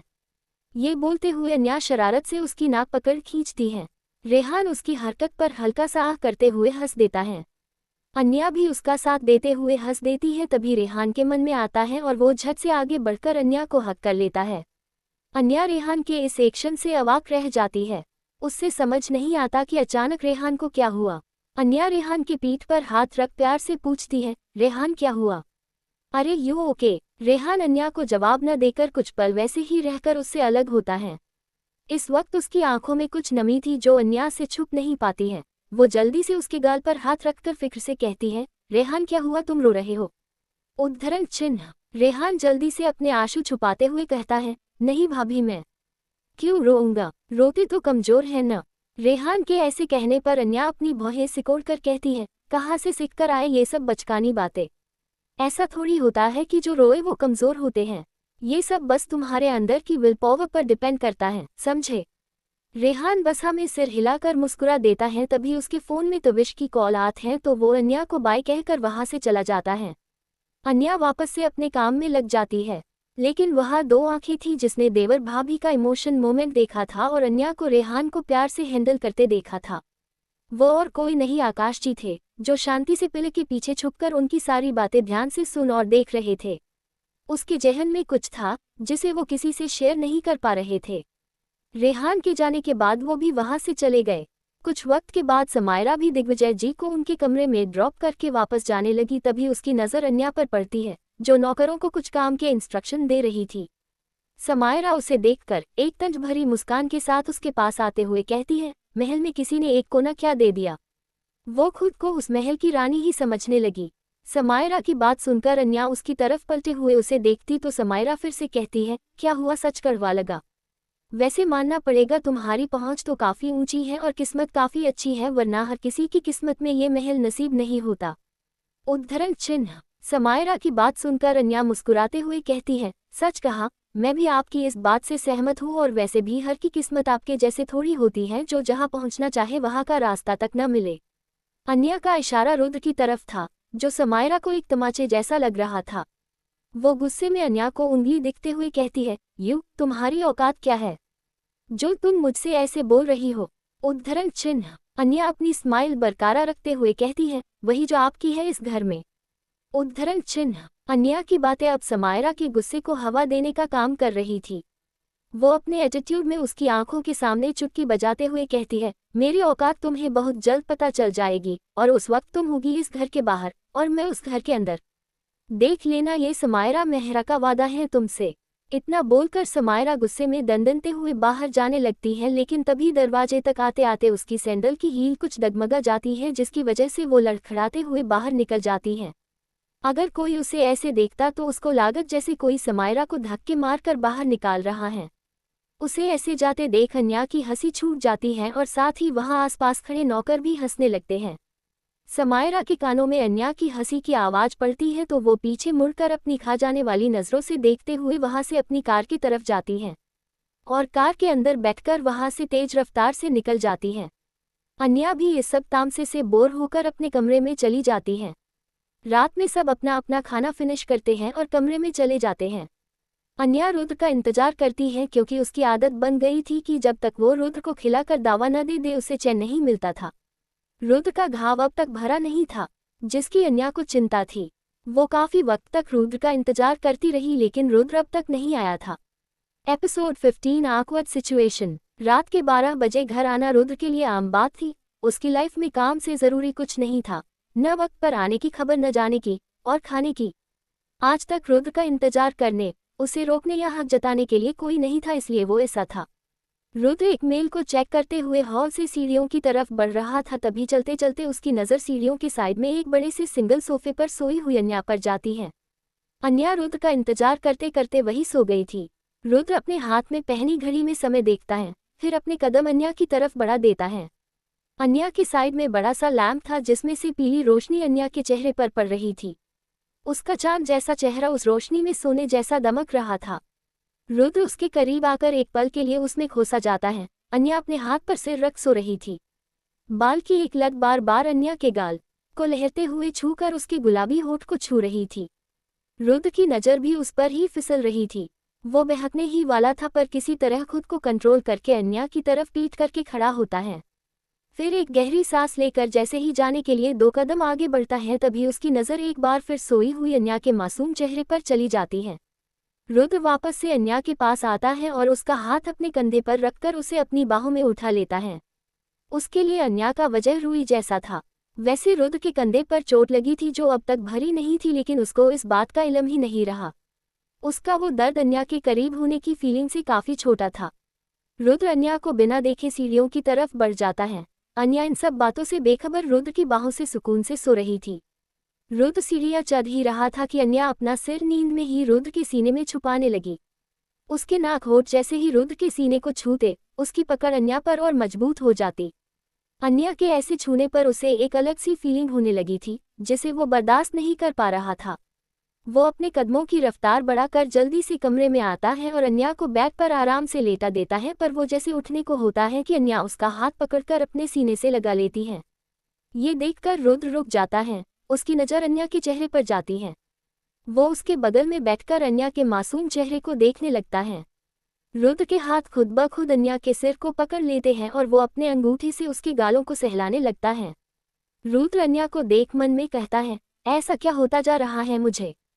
तुम्हें कितना भी देखूं मेरा मन क्यों नहीं भरता? जब ये रिश्ता है ही नहीं तो क्या है जो खींच रहा है मुझे तुम्हारे पास? मैं न चाहते हुए भी सिर्फ तुम्हारे बारे में सोच रहा हूँ। उद्धरण चिन्ह। ये बोलकर रुद्र अपनी आंखें बंद करता है। उसे अपनी वो पुरानी कड़वी यादें याद आती हैं, जिससे वो अपनी जिंदगी में कभी याद नहीं करना चाहता। ये सब याद करके रुद्र का मन कड़वा हो जाता है। वो खुद से कहता है, सब एक जैसे हैं, वक्त पर साथ छोड़ देते हैं। तुम ही होगी उनमें हो से, इसलिए बेहतर होगा कि मैं अपने दिल दिमाग से ये सारी फिजूल की बातें निकाल दूँ। मैं जितना दूर रहूँगा तुमसे, उठना ही तुमसे फर्क कम पड़ेगा। उद्धरण चिन्ह। इतना बोलकर वो अपना हाथ खींचने लगता है पर अन्या उसका हाथ कसकर पकड़ लेती है और अपने सीने में छुपा लेती है। रुद्र ये देखकर अन्या पर थोड़ा चिढ़ जाता है। वो जैसे ही अपना हाथ छुड़ाने की कोशिश करता है तभी उसको एहसास होता है कि उसका हाथ अन्या की बॉडी से टच हो रहा है। वो हड़बड़ाते हुए झटके से अपना हाथ खींच लेता है जिससे अन्या नींद में कुनकुनाते हुए वापस पलट कर सो जाती है। पर वहीं बैठे रुद्र का बुरा हाल था। वो ऑकवर्डनेस, एम्बैरेसमेंट, शाइनेस जैसी कई फीलिंग जूझ रहा था। सुबह का वक्त। अन्या पूरे बेड में फैलकर सो रही थी। उसे तो काफी वक्त के बाद यूं बेड पर आराम से सोने का मौका मिला था। अन्या पूरे बेड पर अपनी बाहें फैलाकर अंगड़ाई लेते हुए अपनी आंखें खोलती है और एक नज़र सीलिंग को देखकर उठती है। तभी अन्या को एहसास होता है कि वो बेड पर है, तो हड़बड़ाते हुए उठकर एक नज़र पूरे कमरे में देखती है लेकिन रुद्र उसे कहीं नहीं दिखा। ये देखकर वो चैन की सांस लेते हुए सोचती है कि वो यहाँ बेड पर कैसे आई। वो तो रुद्र का इंतजार कर रही थी और इंतजार करते करते वही नीचे सोफे पर ही सो गई थी। ये सब याद करते हुए अन्या दिमाग में हजार सवाल पूछते हुए खुद को कहती है, मैं यहाँ बेड पर कैसे आई? मैं तो नीचे रुद्र का वेट कर रही थी। लेकिन रुद्र कहाँ है? क्या वो कल रात घर नहीं आए? उद्धरण चिन्ह। फिर वो खुद ही जवाब देते हुए कहती है, अगर आता तो वो अकड़ू राय चौहान तुम्हें बेड पर सोने देता है। वो तो तुम्हें लात मारकर कमरे से बाहर कर देता है, पर मैं यहाँ कैसे? रुद्र तो ला नहीं सकते। तो फिर? उद्धरण चिन्ह। अन्या ऐसे ही सवाल खुद से करती है तभी नज़र घड़ी पर जाती है। वो हड़बड़ाते हुए बेड से उठती है और जल्दी से वॉशरूम की तरफ भागते हुए कहती है, क्या करती है अन्या तू? इतना कोई सोता है, अब लेट हो गई ना। वहाँ सब नाश्ते के लिए तुम्हारा वेट कर रहे होंगे, जल्दी कर। उद्धरण चिन्ह। इतना बोल वो वॉशरूम का दूर खोलती है पर अपने सामने रुद्र को बिना कपड़ों के देखकर चिल्लाते हुए पीछे पलटकर जल्दी से कहती है, है। सॉरी सॉरी सॉरी सॉरी, मैंने आपको नहीं देखा। मैंने कुछ नहीं देखा, मुझे नहीं पता था आप वॉशरूम में हैं। न मैंने डोर नॉक किया न आपने लॉक किया, फिर भी सॉरी, गलती मेरी ही होगी, मुझे ध्यान रखना चाहिए था। मैं आगे से आपको ऐसे नहीं देखूंगी। मेरा मतलब वो नहीं, मतलब ये है कि वो नहीं। रुद्र को अपने सामने ऐसे नेकेड देखकर अन्या काफी डर गई कि अब वो उस पर गुस्सा करेगा, इसलिए अन्या हड़बड़ाहट में कुछ भी कह रही थी। उसे खुद नहीं पता वो क्या कह रही थी। वही रुद्र अन्या के चिल्लाने की आवाज सुनकर पीछे देखता है। उसने अभी अभी अपना शॉवर खत्म किया था। उसके बॉडी पर अब भी पानी की बूंदें चमक रही थी। वो इस वक्त सिर्फ एक टॉवल में था और अन्या की बकवास एक भौं उठाकर सुन रहा था। वो वेट कर रहा था कि अन्या रुके तो वो कुछ कहे, लेकिन रुद्र के डर से अन्या कुछ न कुछ उटपटांग बोले ही जा रही थी और सॉरी का तो उसने माला ही बना ली थी। रुद्र इरिटेट होते हुए आगे बढ़ता है और उसकी कमर पकड़कर उसे दीवार से सटा देता है, फिर अपनी एक उंगली उसके होठों पर रखकर उसे शांत करके कहता है, तुम्हें नहीं, तुम लगता ज़रूरत से ज़्यादा बोलती हो। रुद्र आखिर कब तक कंट्रोल करेगा अपनी फीलिंग को? कौन सी है वो कड़वी यादें जो उसे अन्या के पास आने से रोकती है? एपिसोड 16 रुद्र केयर फॉर अन्या। रुद्र और अन्या वॉशरूम में थे। रुद्र अपना एक हाथ अन्या की कमर पर और दूसरे हाथ की उंगली उसके होठों पर रखकर उसे चुप होने को कहता है। अन्या की आंखें अब भी बंद थी, लेकिन रुद्र की ठंडी सांसें वो खुद पर साफ महसूस कर रही थी। इससे उसे साफ पता चल रहा था कि रुद्र उसके कितने करीब खड़ा है। कुछ देर बाद अन्या अपनी एक आंख धीरे से खोलकर अपने सामने खड़े रुद्र को देखती है जो उसे ही घूर रहा था। ये देखकर अन्या अपनी आंखें वापस से बंद कर लेती है, फिर रुद्र की पकड़ से खुद को छुड़ाने की कोशिश करने लगती है। रुद्र का पूरा ध्यान अन्या के चेहरे पर था, इसलिए उसकी पकड़ अन्या पर ढीली पड़ हो गई। इसी का फायदा उठाकर अन्या जल्दी से खुद को उसकी पकड़ से आज़ाद करके जाने लगती है, लेकिन तेज चलने के कारण उसका पैर फिसल जाता है। वो नीचे गिरती उससे पहले रुद्र उसका हाथ पकड़कर अपनी ओर खींच लेता है, जिससे अन्या सीधे उसके सीने से लग जाती है। अन्या का एक हाथ रुद्र के सीने पर था, वही दूसरा हाथ उसकी पीठ पर था। वो जब रुद्र को खुद के पास महसूस करती है तो धीरे से अपना सिर उठाकर रुद्र के चेहरे की तरफ देखती है। दोनों की नजरें आपस में टकराती हैं। अन्या का बैलेंस बिगड़ने की वजह से शायद उसके पैर में मोच आ गई थी, इसलिए वो अपना एक पैर उठाकर दर्द से करह रही थी। उससे ठीक से खड़ा नहीं हुआ जा रहा था, चलना तो दूर की बात थी। रुद्र बिना किसी भाव के शांति से सब देख रहा था, लेकिन जब उसकी नज़र अन्या के दर्द भरे चेहरे पर पड़ती है तो उसे अच्छा नहीं लगता है। वो बिना कुछ कहे जल्दी से उसको अपनी गोद में उठाकर वॉशरूम से बाहर निकल जाता है। अन्या रुद्र की इस हरकत से हैरान हो जाती है। वो घबराते हुए कहती है, नहीं नहीं, आप छोड़ दो, मैं चली जाऊंगी। मैं ठीक हूँ, मुझे नीचे उतर दो। अन्या के बार बार कहने पर रुद्र अपनी आंखें नीचे करके उसे देखता है, जिससे अन्या की पलकें झुक जाती हैं और इसी के साथ वो अब बोलना भी बंद कर देती है। रुद्र बिना कुछ कहे अन्या को आराम से बेड पर बैठाता है। अन्या अपने पैरों को छूकर देखा तो उस जगह पर स्वेलिंग होने लगी थी। रुद्र उसके पैर को देखता है, फिर अपने कमरे के इंटरकॉम से इंस्ट्रक्शन देते हुए कहता है, medical kit and ice pack मेरे रूम में फौरन लेकर आओ। उद्धरण चिन्ह। इतना बोलने के बाद वो फोन रखकर वार्डरोब की ओर बढ़ जाता है। एक नौकर सारा सामान लेकर जल्दी से रुद्र के कमरे का दरवाजा नॉक करता है। अन्या की परमिशन पर वो अंदर आकर अन्या को सारा सामान देते हुए कहता है, एनीथिंग एल्स मॉम। अन्या ना में सिर हिलाते हुए आइस पैक लेकर अपने पैर पर रखने की कोशिश करती है, पर उसका हाथ वहां तक पहुंच नहीं रहा था। ज्यादा कोशिश करने पर उसे काफी दर्द होने लगा। वही वो नौकर अन्या को ऐसे स्ट्रगल करते हुए देखकर कहता है, मैम आप ये हमें दे दीजिए, मैं आपकी हेल्प कर देता हूँ। उस नौकर के ऐसे बोलने पर अन्या उसकी तरफ देखती है। वो नौकर एक 20 साल का लड़का था। पिता की अचानक मौत होने की वजह से उसे काफी कम उम्र में काम करना पड़ रहा था। वो लड़का चौहान मेंशन में 1 साल से काम कर रहा था। काम में मेहनती और काफी भरोसे आदमी था। अन्या उसे अपने छोटे भाई जैसा मानती थी, लेकिन वो इस चीज में उसकी हेल्प लेने से सिकुचा रही थी। आखिर कुछ भी हो, वो कैसे किसी को ऐसे अपने पैर छूने दे सकती थी, इसलिए वो मना करते हुए कहती है, नहीं नहीं मुन्ना, तुम रहने दो, मैं मैनेज कर लूंगी, तुम जाकर अपना काम करो। इतना बोल अन्या फिर से अपने पैरों पर पैक लगाने की कोशिश करती है, लेकिन उससे नहीं होता है और फिर जबरदस्ती कोशिश करने पर वो दर्द से कराह उठती है। मुन्ना अपनी मैम को ऐसे स्ट्रगल करते देख कहता है, मैम लाए मैं कर देता हूँ, आपके ऐसे करने से दर्द और बढ़ जाएगा। अन्या से अब दर्द बर्दाश्त नहीं हो रहा था। उसके चेहरे पर दर्द की रेखा साफ झलक रही थी। वो अपने लाचार नजरों से मुन्ना को देख हार मान लेती है। उसे मुन्ना की हेल्प लेनी ही पड़ी। घर में कोई फीमेल स्टाफ था ही नहीं, ना ही कोई फीमेल मेंबर था सिवाय उसके। अन्या बेबस नजरों से मुन्ना को देखा में सिर हिला देती है और आइस पैक उसकी तरफ बढ़ा देती है। मुन्ना जैसे ही आगे बढ़कर वो आइस पैक लेने ही वाला होता है, तभी कोई उससे पहले आकर अन्या के हाथ से वो पैक लेकर मुन्ना को घूरने लगता है। वो रुद्र था जो अभी अभी क्लोजेट से अपने कपड़े पहनकर बाहर आया था। तभी उसने मुन्ना की बात सुनी तो उसकी भौवें तन गई, पर जब अन्या ने आइस पैक मुन्ना की ओर बढ़ाया तो रुद्र को न जाने क्यों गुस्सा आने लगा। रुद्र को सामने देख मुन्ना डर के मारे अपनी नजरें झुकाकर खड़ा हो जाता है। रुद्र उसको वहां खड़ा देख अपनी कड़क आवाज में कहता है, तुम जा सकते हो और दोबारा यहाँ आने की जरूरत नहीं है। उद्धरण चिन्ह। इतना बोलकर वो आइस पैक लेकर अन्या के पास बेड पर आ जाता है। रुद्र की आवाज अब तक मुन्ना के कानों में गूंज रही थी। वो डर से कपते हुए वहां से अपने लड़खड़ाते कदमों को संभालकर जल्दी से बाहर की ओर चल देता है। तभी अन्या उसे रोकते हुए कहती है, मुन्ना रुको। उद्धरण चिन्ह। अन्या के ऐसे बोलने पर रुद्र की भौहें चढ़ जाती हैं। मुन्ना जल्दी से पलटकर अपना सिर झुकाए सहमी आवाज में कहता है, जी मैम। अन्या उससे कहती है, मुन्ना शेफ से कह देना दादाजी को आज लाइट फूड देना है, वो अपना नाश्ता कमरे में ही करेंगे तो उन्हें वही दे देना और खाने से पहले उनकी दवाई देनी है। मैंने सब कुछ अरेंज करके उनके कमरे की राइट ड्रॉअर में रखा है। तुम्हें आज के दिन के हिसाब से मेडिसिन निकालनी है। और हाँ, रेहान को आज प्रोटीन शेक बिल्कुल मत देना, अगर जिद करे तो बोलना मैंने मना किया है। शेक की जगह उसे फ्रेश जूस देना। और हाँ, तविश को कह देना कि वो अपना असाइनमेंट याद से ले जाए, आज सबमिट करने का आखिरी दिन है और आज डैड वापस आ रहे हैं तो ठीक 10 बजे ड्राइवर को बोल देना कि उन्हें याद से लेने पहुंच जाए। ऐसे ही अन्या मुन्ना को घर के हर इंसान की जरूरत की छोटी सी छोटी बात बता रही थी ताकि किसी को दिक्कत न हो। अन्या सब कुछ बताकर मुन्ना को जाने को कहती है। मुन्ना भी जल्दी से वहां से निकल जाता है क्योंकि रुद्र की प्रेजेंस उसे काफी डरा रही थी। रुद्र अन्या को ही देख रहा था। आखिर खुद के दर्द के बारे में न सोचकर वो अब भी घर के लोगों के बारे में सोच रही थी। उसके दिमाग में कई बातें चल रही थी।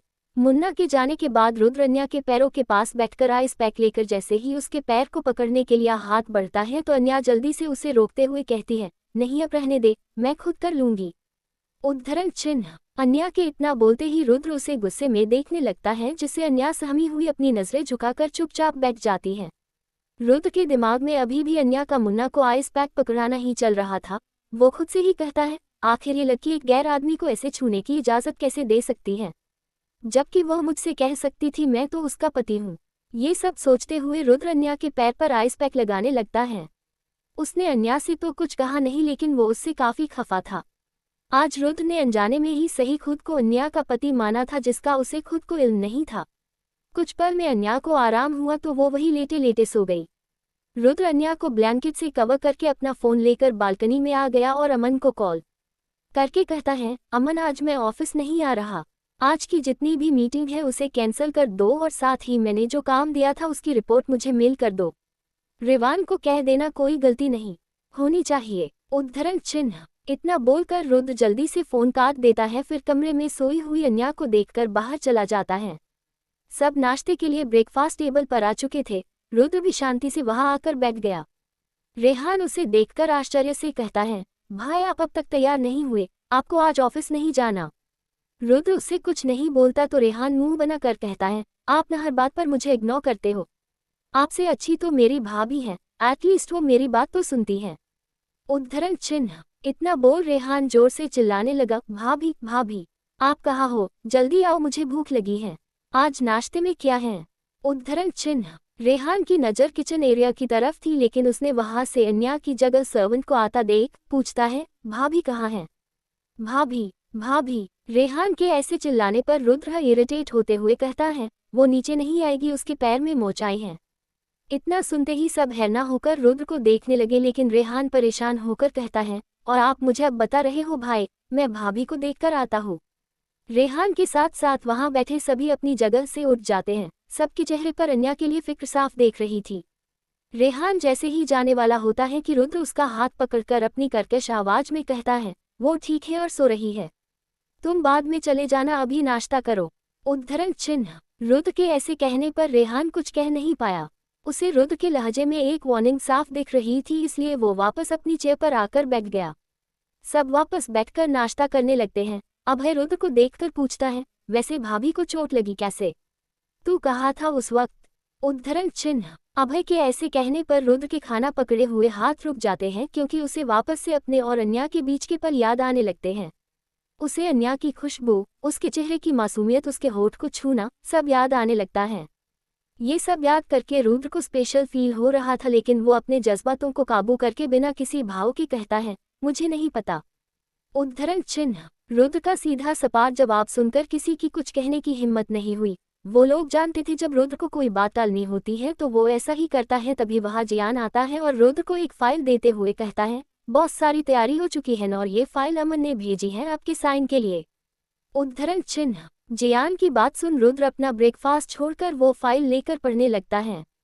तभी शौर्य के दिमाग में कुछ आता है और वो अपने शरारती लहजे में कहता है, ओह, लगता है कोई अपनी वाइफ का ख्याल रखने के लिए ऑफिस से छुट्टी ले ली है। हाय क्या प्यार है। उद्धरण चिन्ह। शौर्य के ऐसे कहने पर रुद्र का हाथ साइन करते हुए रुक जाता है। वो शौर्य को घुरते हुए देखता है और गुस्से में वहां से चला जाता है। रुद्र के जाने के बाद सब चैन की सांस लेकर शौर्य की बात पर हंसने लगते हैं। तभी अभय मुस्कुराते हुए कहता है, ये रुद्र भी ना, कहने को भाभी को कुछ नहीं मानता है, लेकिन असलियत तो कुछ और ही है। वरना जो इंसान 102 डिग्री बुखार में भी ऑफिस जाना नहीं भूलता था, आज वो भाभी की छोटी सी मोच के कारण घर पर रुका है। कुछ तो गड़बड़ है। अभय की बात सुनकर सब मुस्कुरा। तभी तविश कहता है, आई विश रुद्र भाई को इस बात का जल्द ही एहसास हो जाए। सब एक साथ उनके लिए मन ही मन दुआ करने लगते। वहीं दूसरी तरफ रुद्र सोफे पर बैठा लैपटॉप पर अपनी उंगलियां चला रहा था। अन्या नाश्ता और दवा लेकर वापस सो चुकी थी। रुद्र का फोन बजता है। समायरा का कॉल देखकर उसका फोन काट देता है, लेकिन समायरा उसे लगातार फोन करती रहती है, जिससे वो इरिटेट होते हुए लैपटॉप साइड में रख देता है। फिर फोन उठाकर खिड़की के पास आ जाता है और अपनी रोबदार है में कहता है, हेलो। उद्धरण चिन्ह। एपिसोड 17 फीलिंग पर कंट्रोल। रुद्र के फोन न उठने पर समायरा का पेशेंस जवाब दे चुका था।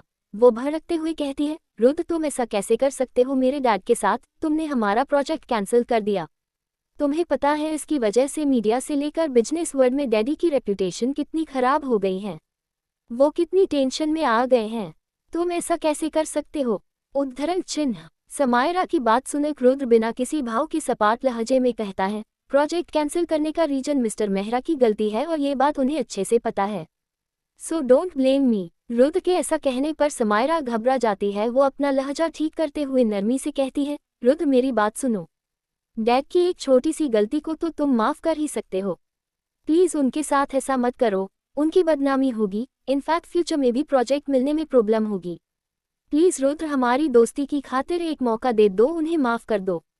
समायरा की बात सुनकर रुद्र अब भी वैसे ही सपाट लहजे में बोलता है, रुद्र राय चौहान मौका भी उसी को मौका देता है जो उसके लायक हो, और बिजनेस में न दोस्ती न रिश्ता मेरे लिए कुछ मायने नहीं रखता। बेहतर होगा कि मुझसे भीख मांगने की जगह अपने डैड की इज्जत कैसे बचानी है वो सोचो। इतना बोलकर वो फोन कट कर देता है। समायरा फोन पर चिल्लाती रहती है, हेलो हेलो रुद्र, मेरी बात तो सुनो।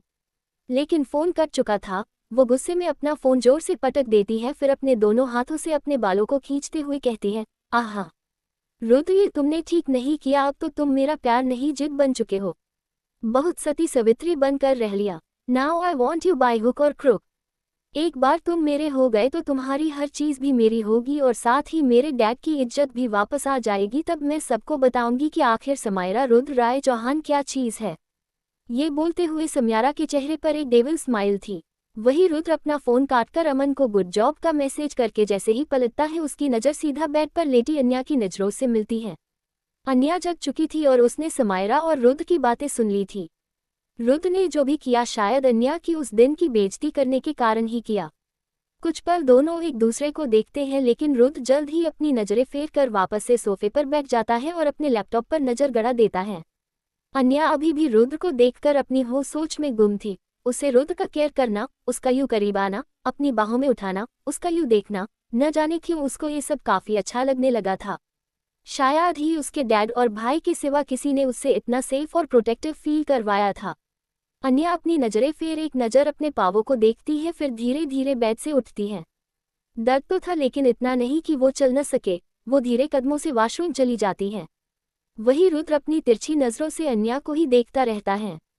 उसे अन्या की फिक्र तो थी लेकिन जताना नहीं चाहता था।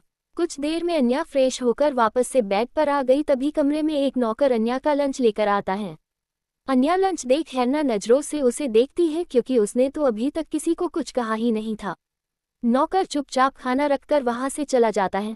अन्या रुद्र की तरफ देखती है जो अपने काम में लगा था। अन्या को मन ही मन रुद्र का ये स्वीट जेस्चर अच्छा लगा। उसका बिना जताए फिक्र करने की वजह से उसके दिल में उसके लिए कुछ कुछ होने लगा था। वो खाना खाते हुए रुद्र को ही देख रही थी, लेकिन रुद्र ने अब तक उसे नहीं देखा था। अन्या अपना खाना फिनिश करके वापस से लेट हो गई। उसकी नज़र बार बार रुद्र के चेहरे पर ही फिसल रही थी। उसके चेहरे की गंभीरता उसे और अट्रैक्टिव बना रही थी। अन्या की नज़र तो हटने का नाम ही नहीं ले रही थी। तभी रुद्र को अपने चेहरे पर किसी की नज़रों की तपिश महसूस हुई, तो वो अपनी नज़रें उठाकर अन्या की ओर देखता। अन्या रुद्र के ऐसे देखने पर अपनी ही हरकतों पर झेप जाती है और हड़बड़ाकर इधर उधर देखने लगती है। फिर अपने सिर पर हल्की सी चपत लगाते हुए कहती है, क्या कर रही है अन्या? ये अड्डू राय चौहान को ऐसे लालसाई नज़रों से क्यों देख रही है? क्या सोचेगा वो तेरे बारे में? रुद्र वापस से अपने कामों में लग गया, पर अन्या वही बेड पर बैठे बैठे बोर हो रही थी। वो मुंह बनाते हुए कहती है, कैसा इंसान है, लगातार 3 घंटे से सिर्फ काम ही कर रहा है। मैंने तो इसे आज तक किसी से काम के अलावा कोई बातें करते भी नहीं देखा। इस काम की मशीन के साथ कैसे गुजरेंगे तेरे 11 महीने? उफ! ऐसे बोलते हुए अन्या एक ठंडी आह भरकर रुद्र को देखती है। तभी उसके कमरे का दरवाजा खुलता है और रेहान तविश कमरे में आते हैं। रेहान अन्या के पास जाकर फिक्र भरे लहजे में कहता है, भाभी आप ठीक हो? आपका ध्यान कहाँ था? आपको चोट लगी कैसे? उद्धरण चिन्ह। अन्या उन दोनों को देखकर मुस्कुराते हुए कहती है, हाँ मैं बिल्कुल ठीक हूँ। बेकार में चिंता कर रहे हो रेहान, ये छोटी सी मोच है। उद्धरण चिन्ह। रेहान बच्चों की तरह मुंह बनाते हुए अन्या के साइड में बैठकर उसे साइड हग करते हुए कहता है, क्या भाभी आपको चोट लगी? आपने मुझे बताया भी नहीं। भाई ने बताया। मैं आपसे मिलने आना चाहता था लेकिन उन्होंने मुझे आने भी नहीं दिया। उद्धरण चिन्ह। ये बोलते हुए वो रुद्र को देख रहा था जो अपना काम करने की कोशिश कर रहा था, लेकिन अब उसका ध्यान उनकी बातों पर ही जा रहा था। अन्या उसके गालों पर प्यार से हाथ रखते हुए कहती है, रेहान मैं बिल्कुल ठीक हूँ। उद्धरण चिन्ह। अन्या के प्यार से कहने पर रेहान भी मान जाता है। तविश और रेहान अन्या से कुछ देर बातें करके वहां से चले जाते हैं, लेकिन जब तक रेहान और तविश थे रुद्र का दिल और दिमाग उधर ही लगे थे। वो एक पल भी अपना काम नहीं कर पाया। उसे खुद के भाई से जलन सी होने लगी थी। उसकी नज़र अन्या पर जाती है जिसके होठों पर प्यारी मुस्कान थी, जो रुद्र ने कभी भी खुद के लिए नहीं देखी थी। ये सारी बातें न जाने क्यों उसके दिमाग में घूम रही थी। उसको अब अन्या की हर हरकत से फर्क जो पड़ने लगा था, लेकिन बेचारे को जाहिर करना नहीं आता था, इसलिए सब उसके अंदर ही दब कर रह जाता था। ऐसे ही 2 दिन बीत गए। अन्या बिल्कुल ठीक हो चुकी थी। रुद्र और अन्या रहते तो एक ही कमरे में थे, लेकिन उनके बीच कुछ बातें ही होती थी। रुद्र अपनी अक्ल में कुछ नहीं कहता और अन्या को समझ नहीं आता कि वो उससे क्या कहे। खामोशी में दिन बीते रहे थे, पर पता नहीं कब तक सुबह का वक्त रुद्र ऑफिस जाने के लिए तैयार हो रहा था, तभी अन्या वॉशरूम से नहाकर निकलती है। इस वक्त वो अपने गीले बालों को तौलिया से पोंछ रही थी। आज अन्या ने फ्लोरल प्रिंट की येलो कलर की साड़ी के साथ फुल स्लीव पिंक ब्लाउज पहना हुआ था, जिसका पीछे का गला काफी डीप था। अन्या कुछ परेशान सी वॉशरूम से निकलती है और सीधा मिरर के सामने आ जाती है। वही साइड में रुद्र अमन से किसी मैटर पर बात कर रहा था। अन्या अपने गीले बालों को झटकती है, जिससे कुछ बूंद सीधा रुद्र के चेहरे गिरती है। रुद्र पानी की बूंद देखकर पीछे पलट कर देखता है तो उसकी नज़र अन्या की खुली पीठ पर टिक जाती है। उसके गोरे रंग के पीठ पर कुछ पानी की बूंदें उसके गर्दन से होते हुए उसकी पीठ पर फिसल रही थी। रुद्र उसे देखकर ही खोसा जाता है। उधर अमन फोन पर पागलों की तरह रुद्र से कुछ कह रहा था, लेकिन रुद्र ने उसकी एक भी बात नहीं सुन रहा था। जब अमन को रियलाइज होता है तो फोन पर थोड़ा तेज आवाज में कहता है, हेलो हेलो सर, जिससे रुद्र का ध्यान अमन पर जाता। वो अपना सिर झटकते हुए हड़बड़ा कर कहता है, मैं तुमसे बाद में बात करता हूँ अन्या। अन्या नाम सुनकर अमन आश्चर्य से कहता है, सर अमन। रुद्र खुद की ही बात पर झेप जाता है और जल्दी से कड़क लहजे में कहता है, क्या फर्क पड़ता है, जो काम दिया उस पर ध्यान दो। उद्धरण चिन्ह। इतना बोलकर रुद्र फोन काट देता है। अमन हैरानी से अपने फोन को देखकर कहता है, अब बॉस को क्या हो गया, अभी तो ठीक थे। उद्धरण चिन्ह। इतना बोलकर अमन वापस से अपने काम में लग जाता है। वही रुद्र जल्दी से अपना कोट उठाकर बिना अन्या से नजरें मिलाए जाने वाला होता है कि तभी उसे पीछे से अन्या की प्यारी सी आवाज सुनाई देती है, जी सुने। अन्या के ऐसे कहने पर रुद्र के कदम रुक तो जाते हैं, लेकिन उसके साथ उसकी धड़कनें बढ़ जाती हैं। रुद्र को रुका देख अन्या जल्दी से उसके पास आकर अपनी नजरें झुकाए हिचकिचाते हुए कहती है, वो मुझे आपसे कुछ चाहिए, मतलब मेरा है कि। इतना बोल वो जैसे ही अपनी नजरें उठाकर रुद्र को देखती है तो रुद्र बिना किसी भाव के कहता है, जो कहना है जल्दी कहो, मेरे पास तुम्हारी बकवास सुनने का वक्त नहीं है। रुद्र का ऐसा कहना अन्या को कुछ अच्छा नहीं लगा, लेकिन वो उसके नेचर से अब कुछ वाकिफ हो गई थी, इसलिए वो जल्दी से कहती है, मुझे कुछ पैसे चाहिए थे, वो कुछ जरूरी चीज लेनी थी। उद्धरण चिन्ह। अन्या के ऐसे कहने पर रुद्र उसे देखता है और जल्दी से अपने वॉलेट से 2 कार्ड उसकी तरफ बढ़ाते हुए कहता है, लो, इससे जो लेना है ले लो, तुम्हारी हैसियत से तो कहीं ज्यादा लिमिट है, लेकिन अगर कम पड़े तो बता देना और मिल जाएंगे। उद्धरण चिन्ह। अन्या को रुद्र की बातें काफी बुरी लगी, लेकिन ज्यादा ध्यान न देते हुए वो सीधे लफ्जों में कहती है, मुझे इनकी जरूरत नहीं, ये आप अपने पास रखे, मुझे बस 2000 रुपये दे दे, वही काफी है मेरे लिए। उद्धरण चिन्ह। अन्या के ये कहने पर रुद्र अपने कदम उसकी तरफ बढ़ाते हुए कहता है, तुम सच में इतनी भोली हो या मुझे बेवकूफ बना रही हो? तुम्हें पता है इन कार्ड की लिमिट क्या है? इस एक कार्ड से तुम जैसी मैं 50 खरीद सकता हूँ। ये बोलते हुए रुद्र आगे बढ़ रहा था तो वही अन्या पीछे खिसकती हुई दीवार से जा लगी थी। रुद्र ठीक उसके सामने खड़ा होकर उसे घूर रहा था। वो रुद्र की बात सुन उसकी आंखों में देख बिना किसी हिचक के कहती है, तो खरीद ले, पर हाँ, मैं बिकाऊ नहीं हूँ। आपके पास पैसे हैं जिसकी आपको कदर नहीं है, लेकिन मुझे है, अगर जरूरी नहीं होता तो आपसे पैसे कभी नहीं मांगती। इतना बोलकर वो अपना मुंह फेर लेती है। रुद्र को अन्या की बात पर गुस्सा आ रहा था। वो गुस्से में अपने वार्डरोब रूम में चला जाता है और वहां के लॉकर से नोटों की गड्डियां उठाकर अन्या के हाथ में देते हुए कहता है, ये लो, जरूरत से ज्यादा भीख देना रुद्र राय चौहान की आदत है। इतना बोलकर वो अपने कमरे से बाहर चला जाता है। उसे खुद नहीं समझ आ रहा था कि उसने अन्या से ऐसी बातें क्यों की। शायद अपने बढ़ते जज्बातों को खत्म करने के लिए। वो घर से निकलकर अपनी कार में बैठकर गहरी सांस लेता है, फिर अपना सिर सीट से टिकाकर आंखें बंद कर लेता है। उसके जहन में अब भी अन्या का चेहरा आ रहा था, जिससे वो रुद्र परेशान सा हो गया था। वो गुस्से अपना हाथ सीट पर मारते हुए मन में कहता है, दूर रहो मुझसे, तुम्हारा मुझ पर कोई हक नहीं है, बस कुछ महीने और, उसके बाद मैं खुद तुम्हें अपनी जिंदगी और घर से बाहर निकाल फेंकूंगा। फिर वो रिवान को फोन करके कहता है, रिवान, काम जल्द से जल्द हो जाना चाहिए, मुझे उस आदमी की इज्जत की धज्जियां उड़ते हुए देखना है, समझे। उद्धरण चिन्ह। इतना बोल रुद्र फोन गुस्से में काट देता है और अपना लैपटॉप निकल काम करने में बिजी हो जाता है। वही अन्या अब तक अपने हाथों में लिए पैसों को घूर रही थी।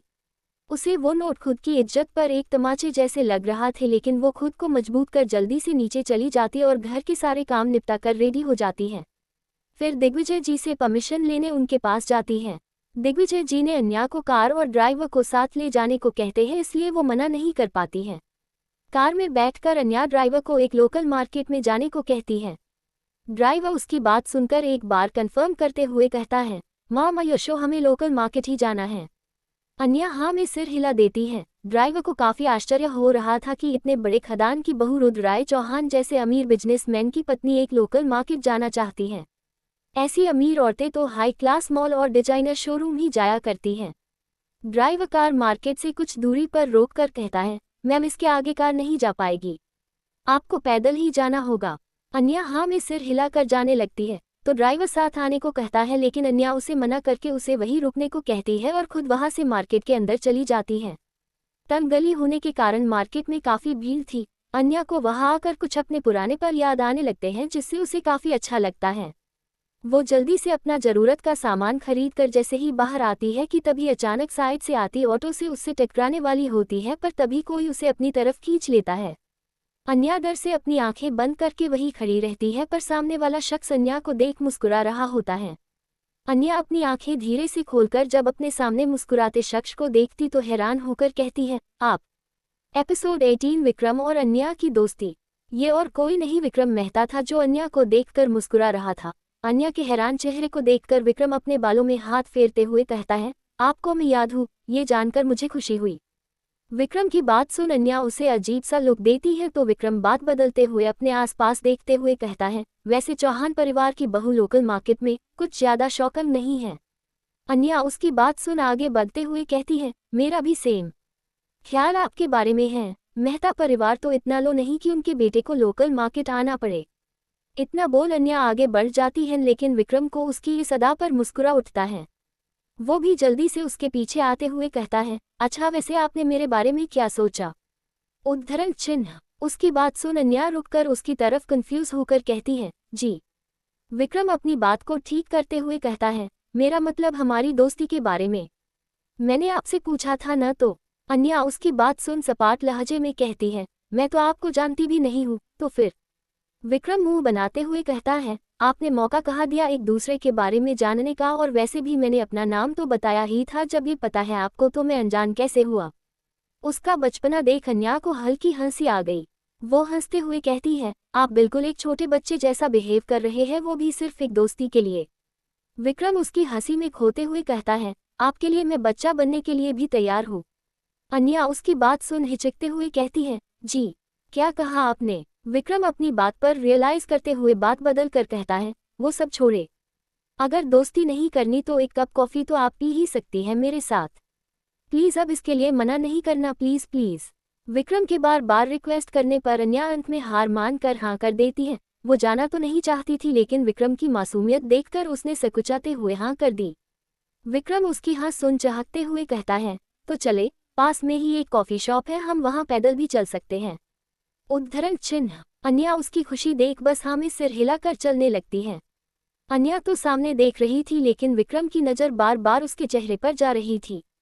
वो उसे देखते हुए मंद मंद मुस्कुरा रहा था और बिल्कुल टीनेज बॉय की तरह अन्या के कदम से कदम मिलाकर चल रहा था। वही अन्या बस सामने देखते हुए शांति से चल रही थी, तभी उसकी नज़र कोने में लगे पानीपुरी के ठेले पर जाती है। उसका दिल वही अटक जाता है। बचपन की यादें, कॉलेज की मस्ती, दोस्तों का अड्डा, और साथ ही जब भी वो अपने पापा से रूठती थी तो उसके पापा उसके लिए गोलगप्पे लाते थे उसे मानने के लिए। कभी कभी वो खुद घर पर भी बनाया करते थे। ये सब पर याद आते ही अन्या की आंखों में नमी आ जाती है। वो जब से यहाँ आई थी तब से उसकी जिंदगी से ये हसीन पल कहीं खो से गए थे। वही विक्रम अन्या को यूं उदास देख उस ओर देखता है जहाँ अन्या देख रही थी। उसे आज फिर अन्या के आंखों में वही दर्द दिखता है जो उस दिन उसने क्लब में देखा था, लेकिन वजह उसे अब तक समझ नहीं आई थी। वो अन्या को देखकर कहता है, आप चाहो तो हम कॉफी की जगह गोलगप्पे खाकर अपनी दोस्ती की शुरुआत कर सकते हैं। उद्धरण चिन्ह। ये सुनकर अन्या उसकी तरफ देखती है तो वो उसे चलने का इशारा करता है। अन्या अपना सिर हिलाकर ठेले की ओर बढ़ जाती है। विक्रम गोलगप्पे वाले भैया को गोलगप्पे बनाने को कहता है। वही अन्या विक्रम की तरफ देखते हुए कहती है, विक्रम। अन्या के मुंह से अपना नाम सुन विक्रम अपनी गर्दन घुमाकर उसकी तरफ मुस्कुराकर देखता है। अन्या अपनी बात आगे बढ़ाते हुए एटीट्यूड के साथ कहती है, तुम्हें पता है गोलगप्पे खाने का एक रूल होता है? विक्रम अन्या की बात सुन क्यूरियस होकर पूछता है, अच्छा वो क्या है? अन्या भी अब गोलगप्पे देख एक्साइटेड होते हुए कहती है, जो पहले रुकेगा पैसे उसे देने होंगे। विक्रम उसकी बात सुन आश्चर्य से कहता है, मुझे नहीं पता था कि चौहान परिवार की बहू इतनी कंजूस है। अन्या उसको घूरते हुए कहती है, बहाने बनाने की जगह ही क्यों नहीं कहते तुम डर गए? विक्रम उसके ऐसे प्रवोक करने पर अपने शर्ट के स्लीव ऊपर की तरफ रोल करके कहता है, ऐसी बात है तो विक्रम मेहता आज तुम्हें जीत के दिखाएगा। फिर गोलगप्पे वाले भैया की तरफ मुड़कर कहता है, चलो भैया अब लगाओ। अन्या भी अब काफी एक्साइटेड हो गई थी, आखिर कितने दिनों के बाद वो खुलकर अपनी जिंदगी की ये पल जी रही थी। उसने पहले ही पानी तीखा बनाने को कहा था। विक्रम और अन्या के बीच कंपटीशन शुरू होता है, लेकिन जैसे ही पहला गोलगप्पा विक्रम के मुंह में जाता है उसकी जीभ जलने लगती है। उसे काफी तीखा लग रहा था, पर जैसे ही उसकी नज़र अन्या के चाहते चेहरे पर जाती है वो कहीं खोसा जाता है। अन्या का मासूम सा चेहरा, जिस पर किसी का भी दिल आ जाए। वो मजे में गोलगप्पे खा रही थी और विक्रम उसे देखते हुए गोलगप्पे खा रहा था, लेकिन 5-6 खाने के बाद ही विक्रम की हालत खराब होने लगी। उसकी आंखें लाल हो गई थी और अब उनमें पानी बहने लगा था। अन्या उसकी ऐसी हालत देख जोर जोर से हंसने लगी। कितने दिन के बाद वो ऐसे खुलकर हंस रही थी। वहीं विक्रम खुद की परवाह छोड़ बस अन्या में खोया था। अन्या उसकी हालत देख जल्दी से पानी लेकर अपनी साड़ी का पल्लू भीगा कर उसके चेहरे और आंखों को पोंछती है और साथ ही उसे पानी पिलाती है। वही सड़क पर ट्रैफिक सिग्नल रेड होने की वजह से सारी कार रुक गई थी।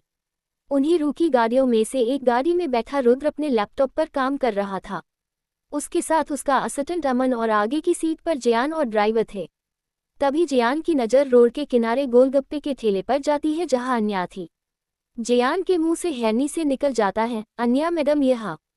रुद्र जो लैपटॉप पर काम कर रहा था, उसके कान अन्या सुनकर खड़े हो गए। हालांकि जियान ने काफी धीरे से कहा था, लेकिन रुद्र के कान के लिए बस अन्या का जिक्र ही काफी था। वो अपनी उंगलियां रोक सामने की ओर देखता है। सामने अन्या किसी लड़के का चेहरा अपने पल्लू से साफ कर रही थी और साथ ही काफी हंस हंस कर उससे बातें भी रही थी। रुद्र को उसका चेहरा तो नहीं दिखा, लेकिन उसकी पीठ से वो ये तो समझ गया कि ये उसके परिवार का सदस्य नहीं है। उसके मन में अब काफी सवाल उठ रहे थे। साथ ही उसका गुस्सा अन्या के प्रति बढ़ता ही जा रहा था, लेकिन वो कुछ कर पता उससे पहले ट्रैफिक सिग्नल हो गया। इसी के साथ ड्राइवर ने गाड़ी बढ़ा दी। कार के आगे बढ़ने पर हुई रुद्र के जहन में अब भी वही सीन चल रहा था। उसके दिल में एक टीसी उठने लगी थी। कुछ दूर चलने के बाद रुद्र कार रोकने का इंस्ट्रक्शन देता है। किसी की उससे कुछ भी पूछने या कहने की हिम्मत नहीं होती है। कार रुकने के बाद रुद्र सबको जाने को कहकर खुद ड्राइविंग सीट पर बैठकर वहां से कार को तेज रफ्तार में भगाते हुए निकल जाता है। विक्रम को हारते देख अन्या कहती है, क्या हुआ विक्रम मेहता तो आज किसी से हारने वाला नहीं था तो फिर? विक्रम उसको देखकर धीरे से कहता है, तुम पर तो पहले ही हार बैठा और आज तुमसे हार कर भी मुझे अपनी जीत दिखाई देती है। अन्या पूछती है, कुछ कहा? विक्रम न में सिर हिलाकर अपने वॉलेट से 2000 का नोट गोलगप्पे वाले की तरफ बढ़ता है। गोलगप्पे वाले भैया नोट देखकर कहते हैं, साहब मेरे पास खुले पैसे नहीं हैं। विक्रम वो पैसे उसे देते हुए कहता है, रख लो भैया, ये आपका इनाम है, मुझे कुछ खास देने के लिए।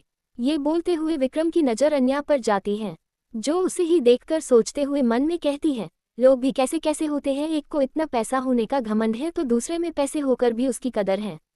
अन्या को खोया हुआ देख विक्रम उससे पुकारते हुए कहता है, कहाँ खो गई आप? कोई और कंपटीशन तो बाकी नहीं है ना आज? विक्रम की आवाज में डर था, जिसे देख अन्या मुस्कुराते हुए कहती है, डोंट वरी, आज के लिए इतना, कल की कल देखेंगे। फिर अन्या की बात सुन वो अपने आंखों में शरारत भर कर कहता है, क्या बात है?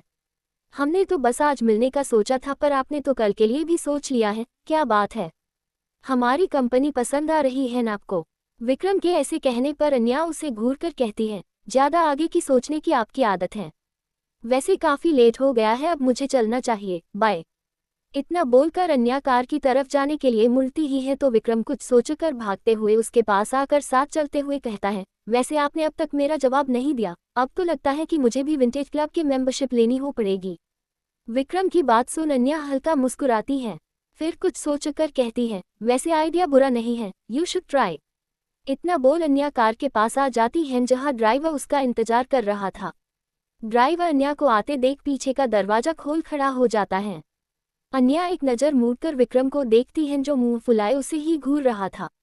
वो विक्रम का चेहरा देखकर कार में बैठने की बजाय उसके पास आकर प्यार से अपना हाथ आगे बढ़ाकर कहती है, मिस्टर विक्रम मेहता, क्या आप मुझसे दोस्ती करेंगे? उद्धरण चिन्ह। अन्या का इतना कहना था कि विक्रम की खुशी का ठिकाना ही नहीं रहता। उसे समझ नहीं आ रहा था कि वो क्या कहे। वो जल्दी से अपना हाथ अन्या के हाथ से मिलते हुए कहता है, जरूर। ये सुनकर अन्या बस मुस्कुरा देती है और जल्दी से विक्रम से अपना हाथ छुड़ाकर कहती है, ऑल राइट, अब मैं चलती हूँ। घर में दादाजी वेट कर रहे होगे, बाय। उद्धरण चिन्ह। विक्रम खुशी खुशी बाय कहता है। अन्या भी जल्दी से कार में बैठ वहां से निकल जाती है। वो इतना खुश था कि वो अपने आसपास लोगों को हक कर उसने से कहता है, वो मेरी दोस्त बन गई। वो मेरी दोस्त है। विक्रम खुशी से पागल हो गया था। वही दूसरी तरफ अन्या घर पर आ चुकी थी। विक्रम के साथ आज अपनी पुरानी लाइफ जीकर उसे कुछ अच्छा लगा। वो अपनी खुशी में मगन होकर सबके लिए खाना बनती है और सबके साथ हंसी खुशी डिनर करती है। सब काम खत्म होने के बाद जब वो कमरे में आती है तो उसकी नज़र खाली कमरे में जाती है। उसे रुद्र की याद आती है, साथ ही उसकी आज की बेरुखी भी याद आती है। वो उदास होकर एक नज़र घड़ी को देखती है। काफी वक्त हो चुका था, रुद्र अब तक घर नहीं आया था। अन्या ने सोचा कि ये तो उसकी पुरानी आदत है, जब आना होगा आ जाएगा। इतना सोच वो फ्रेश होकर सोने के लिए सोफे पर चली जाती है, लेकिन उसकी आंखों में नींद ही नहीं थी। उसका ध्यान बार बार अपने सामने खाली बेड पर जा रहा था। शायद कुछ दिनों से उसे सोते जगाते रुद्र को देखने की आदत हो गई थी। अन्या काफी वक्त तक रुद्र का इंतजार करती रही, लेकिन रुद्र अब तक नहीं आया। इंतजार करते करते अन्या की आंख लग गई। सुबह का वक्त था। अन्या शिपकते हुए उठती है और एक नज़र घड़ी पर डालती है। इस वक्त सुबह के 6 बज रहे थे। वो फिर अपनी नज़र कमरे में दौड़ाती है, लेकिन कमरा अब भी रात के जैसा था और रुद्र उसे कहीं दिखाई नहीं दे रहा था। ये देखकर अन्या को कुछ बेचैनी हुई। वो जल्दी से बेड से उठकर वॉशरूम जाती है और तैयार होकर नीचे आती है। फिर आसपास देखती है तो सब शांत था, बिल्कुल नॉर्मल। अन्या वहां जाते हुए एक नौकर से पूछती है, सुनो, क्या रुद्र कल घर आए थे? उद्धरण चिन्ह। वो नौकर ना में सिर हिलाते हुए कहता है, मैम नहीं सर, घर नहीं आए। हाँ, लेकिन उनका बॉडीगार्ड जियान रात को घर आया था, पर सुबह जल्दी जल्दी में वो भी कहीं निकल गया। ये सुनकर अन्या कुछ परेशान हो जाती है, लेकिन वो अपने भाव को छुपाते हुए इस नौकर को जाने का इशारा करती है। वो नौकर भी वहां से चला जाता है। अब अन्या बेचैन सी वापस अपने कमरे में चली जाती है। एपिसोड 19, बाप बेटे का रिश्ता। रुद्र के पूरे रात घर न आने पर अन्या का दिल बेचैन हुए जा रहा था। वो अभी ठीक से रुद्र को जानती भी नहीं थी। उसे समझ नहीं आ रहा था कि आखिर वो क्या करे। तभी उसके दिमाग में दिग्विजय जी का ख्याल आया। वो खुद से कहती है, इनके बारे में जरूर दादाजी को कुछ पता होगा, पर डायरेक्ट जाकर पूछना कुछ अजीब है। उद्धरण चिन्ह। फिर अन्या कुछ सोचकर अपने डेली के कामों के लिए चली जाती है। नाश्ते के समय सब आकर डाइनिंग टेबल पर बैठ जाते हैं। अन्या सबको सर्व करती है। वहां बैठे किसी ने भी रुद्र का कोई जिक्र नहीं किया और अन्या की कुछ पूछने की हिम्मत नहीं हुई। सबके चले जाने के बाद अन्या अपने दिल की उथल पुथल लेकर अपने कमरे में आ जाती है। पूरा दिन उसकी बेचैनी और रुद्र के ख्यालों में गुजरता है। अन्या को खुद नहीं पता आखिर उसे रुद्र के न होने से इतनी बेचैनी क्यों हो रही थी। दिन के साथ रातें भी वैसे ही गुजरी और साथ ही हफ्ते भी। रुद्र पूरे 1 हफ्ते से घर नहीं आया। अन्या को बस बातों ही बातों में इतना ही पता चला कि रुद्र किसी काम से बाहर गया है और कब आएगा किसी को इस बात की खबर नहीं। उसको रुद्र की काफी फिक्र होने लगी थी, लेकिन उसने ये बात अपनी मन में ही दबा दी, किसी को कुछ जाहिर नहीं होने दिया। एक शाम अन्या दादाजी के कमरे में जा रही थी, तभी उसकी नज़र सामने से आते रेहान पर पड़ी। वो हंसते हुए तविश को किसी बात पर चिढ़ाते हुए अंदर आ रहा था। रेहान का सारा ध्यान तविश पर था जो उसके पीछे होकर चल रहा था। तभी आकाश जी से उसकी टक्कर हो जाती है और उनके हाथ से शीशे का एक छोटे बॉक्स जैसी चीज छूटकर जमीन पर गिर जाती है, जिससे रेहान हड़बड़ा जाता है। पर जब उसकी नज़र आकाश जी पर पड़ती है तो वो कुछ बोलते बोलते खामोश हो जाता है। आकाश जी टूटे बॉक्स को देखकर गुस्से में आग बबूला होते हुए रेहान को काफी बेरुखी से देखते हैं।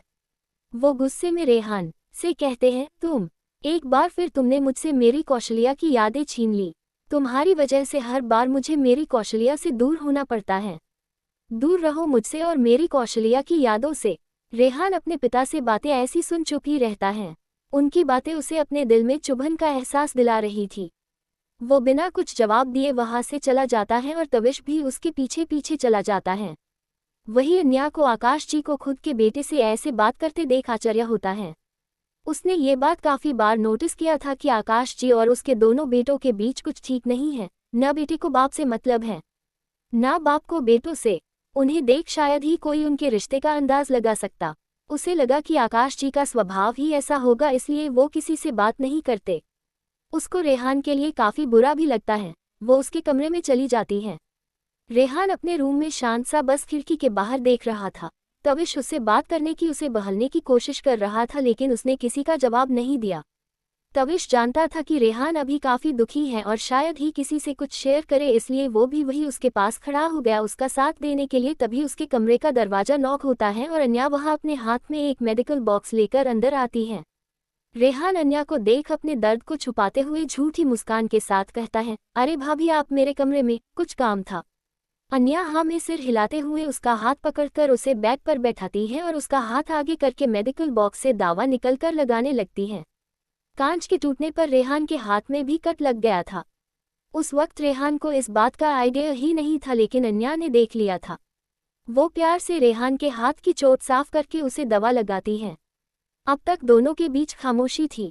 अन्या पट्टी करके बॉक्स बंद करती है, फिर रेहान की तरफ देखकर प्यार से उसके गालों पर हाथ रखते हुए कहती है, रेहान तुम ठीक हो? उद्धरण चिन्ह। अन्या का इतना कहने से रेहान के दिल का वो बंद दरवाज़ा टूट गया जो उस दर्द से भर चुका था। रेहान जल्दी से नीचे बैठकर अन्या की गोद में सिर रखकर अपनी आंखें बंद कर लेता है। अन्या भी बिना कुछ कहे उसके सिर को प्यार से सहलाती है।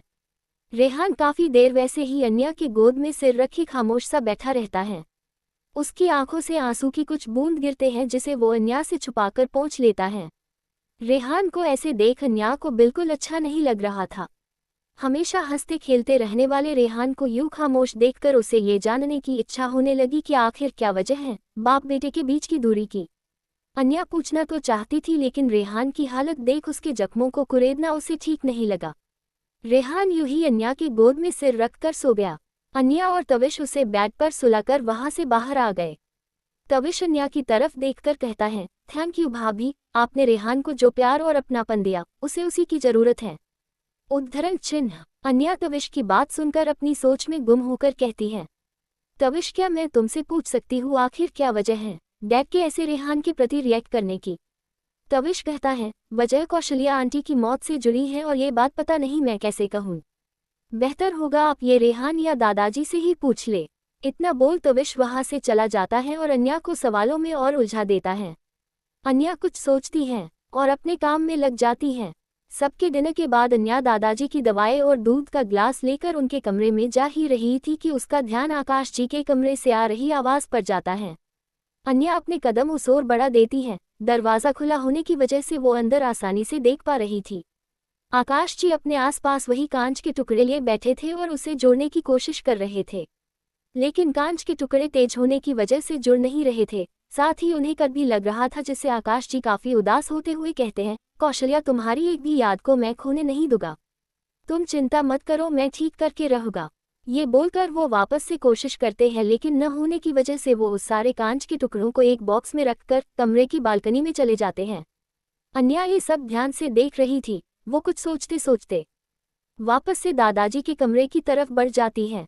कमरे में दिग्विजय जी अपनी किताब पढ़ रहे थे। अन्या को आता देख वो मुस्कुराते हुए कहते हैं, आपने मेरी आदत बिगाड़ दी है अन्या बेटा। फिर कुछ सोचकर अपनी बात सही करते हुए कहते हैं, मेरी ही नहीं इस घर के हर सदस्य की आदत बिगाड़ दी है। अन्या अपनी सोच में ही गुम थी, इसलिए वो उनकी बात पर कुछ नहीं कहती और चुपचाप उन्हें दवा और दूध दे देती है। दिग्विजय जी जब अन्या को परेशान देखते हैं तो वो उससे प्यार से पूछते हैं, अन्या बेटा क्या हुआ, कोई परेशानी है आपको, इतनी खोई खोई क्यों हो, रूथ ने आपसे कुछ कहा? अन्या दिग्विजय जी के कहने पर जैसे होश में आती है। वो उन्हें देखकर अपना सिर पहले हाँ में फिर न में हिलती है। अन्या के ऐसा करने पर दिग्विजय जी उसे अपने पास बैठने का इशारा करते हुए कहते हैं, आप मेरे पास बैठो और अब बताओ बात क्या है। अन्या अपना सिर हाँ में हिलाकर उनके सामने बैठकर हिचकिचाते हुए कहती है, वो दादाजी अगर मैं कुछ आपसे कुछ पूछूं तो आप बुरा तो नहीं मानेंगे? अन्या के ऐसे कहने पर दिग्विजय जी मुस्कुराते हुए विश्वास के साथ कहते हैं, अन्या बेटा मैं आपको इस घर की बहू बनाकर लाया था, लेकिन आपके अपनेपन और प्यार ने इस घर में और मेरे दिल में एक बेटी की जगह बना ली है, और एक बेटी इतना सोचकर अपने दादा से बात नहीं करती। आपको जो भी पूछना है पूछे। उद्धरण चिन्ह। अन्या दिग्विजय जी के ऐसे कहने पर एक गहरी सांस लेकर हुए कहती है, दादाजी वो आज मैंने डैड को रेहान को कुछ बुरा भला कहते सुना कि उसकी वजह से माँ उनसे दूर हो गई है। रेहान ने जवाब तो नहीं दिया, लेकिन उसकी खामोशी उसके दिल का दर्द साफ बयां कर रही थी। डैड और रेहान के बीच ऐसा क्या है दादाजी जो माँ से जुड़ा है? क्यों एक पिता अपने खुद के बेटे से इस तरह बात करते हैं? उनका रिश्ता ऐसा बिखरा हुआ क्यों है? अन्या के सवाल सुनकर दिग्विजय जी खामोश हो गए। उन्हें कहीं न कहीं इस बात का अंदाजा था कि अन्या के मन में ये सवाल एक न एक दिन जरूर आएगा। कुछ पुराने जख्म थे जिन्हें वक्त भी भर नहीं पाया था। दिग्विजय जी खामोश से अन्या को देखते। उनका दिल कह रहा था जो जख्म वक्त नहीं भर पाया उसे शायद अन्या भर देगी, लेकिन दिग्विजय जी ने जैसे ही अपना मुंह कुछ कहने के लिए खोला ही था कि उनके कमरे का दरवाजा खोल रुद्र गुस्से में अंदर आता है। अन्या और दिग्विजय जी दोनों की नज़र रुद्र पर जाती है। अन्या इतने दिनों बाद रुद्र को सही सलामत देख एक राहत की सांस लेती है। वही रुद्र अन्या को देख अपनी कड़क आवाज में दिग्विजय जी से कहता है, दादाजी मुझे आपसे कुछ बात करनी है, वो भी अकेले में। अकेले शब्द पर वो कुछ ज्यादा ही जोर देता है। अन्या समझ जाती है कि रुद्र उसे वहां से जाने को कह रहा है, इसलिए वो जल्दी से उठते हुए दिग्विजय जी से कहती है, दादाजी मैं चलती हूँ, हम बाद में बात करेंगे। इतना बोल वो वहां से जल्दी से निकल जाती है। उसके निकलते ही रुद्र कमरे का दरवाजा काफी जोर से बंद करता है, जिसकी आवाज सुन अन्या सहम सी जाती है। वो समझ गई कि रुद्र इस वक्त काफी गुस्से में है और इस वक्त उसके सामने जाना सच में मौत को दावत देने जैसा है। वो वहां से अपने कमरे में न जाकर बाहर गार्डन में चली जाती है। रुद्र दिग्विजय जी के कमरे से 10 मिनट बाद गुस्से में निकलकर सीधे अपने कमरे में चला जाता है। कमरे में अन्या को न देख वो अपना कमरा अंदर से बंद करके सीधा बेड पर लेट जाता है। उसके दिल दिमाग में इस वक्त अन्या के लिए गुस्सा और नफरत थी। वो अब तक उस सीन को भुला नहीं था जब अन्या किसी और लड़के के करीब थी। उसकी नज़र में अन्या एक धोखेबाज और चालाक लड़की थी। एपिसोड 20 तकरार। सुबह का वक्त। आकाश जी अपने कमरे में काफी परेशान से इधर उधर कुछ खोज रहे थे। जब अच्छे से खोजने के बाद भी उन्हें वो चीज़ नहीं मिलती तो वो सीधा घर के नौकरों को बुलाते हैं और गुस्से में सबसे पूछते हैं, किसने मेरे कमरे से मेरी इजाज़त के बिना मेरे चीज़ों को छूने की हिम्मत की। सभी नौकर सहमे से खड़े अपना सिर न में हिलाते हैं। ये देख आकाश जी लगभग चीखते हुए कहते हैं, तो कहाँ गया वो बॉक्स? सच सच बताओ मुझे। नहीं मैं। वो इतना बोले ही थे कि मुन्ना भागकर उनके कमरे में आता है और अपने हाथ में पकड़ा हुआ बॉक्स उनकी ओर बढ़ते हुए कहता है, साहब शायद आप इस बॉक्स को ढूंढ रहे हैं। आकाश जी मुन्ना के हाथ में वो बॉक्स देख तुरंत उससे छीनकर उसे ठीक से देखने लगते हैं। जैसे ही वो बॉक्स खोलकर अंदर देखते हैं उन्हें काफ़ी हैरानी होती है। वो टूटे हुए बॉक्स को किसी ने काफ़ी जतन से पहले जैसा बना दिया था और इसी के साथ ही जितनी दरारें थी उनको खूबसूरती से सजा दिया था। ये देख आकाश जी की आंखों में नमी तैर गई। उनकी कौशल्या की यादें वापस से उनके पास आ गई थी।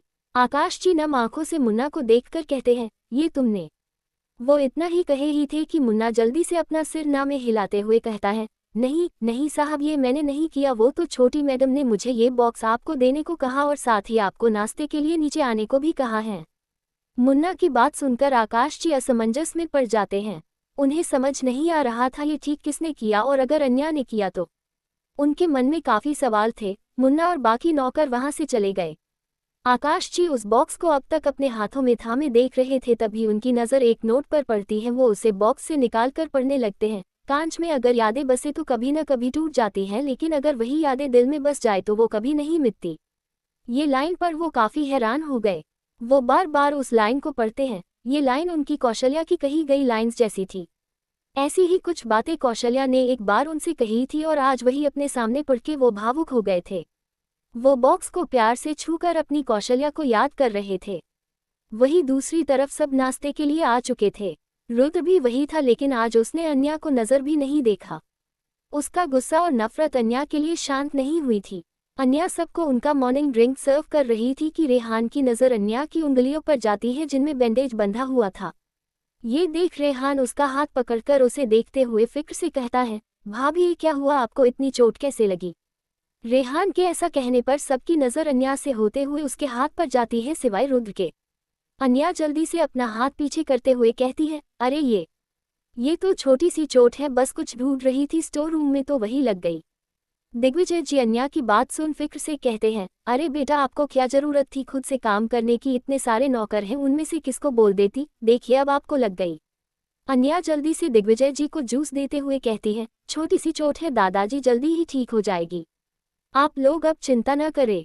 तभी रेहान अन्या को अपने पास बैठाते हुए हक से डांट लगाते हुए कहता है, भाभी पहले आप यहाँ बैठो, हम छोटे बच्चे नहीं हैं कि अपना ब्रेकफास्ट भी खुद न ले सके, चलो आप भी हमारे साथ ब्रेकफास्ट करो।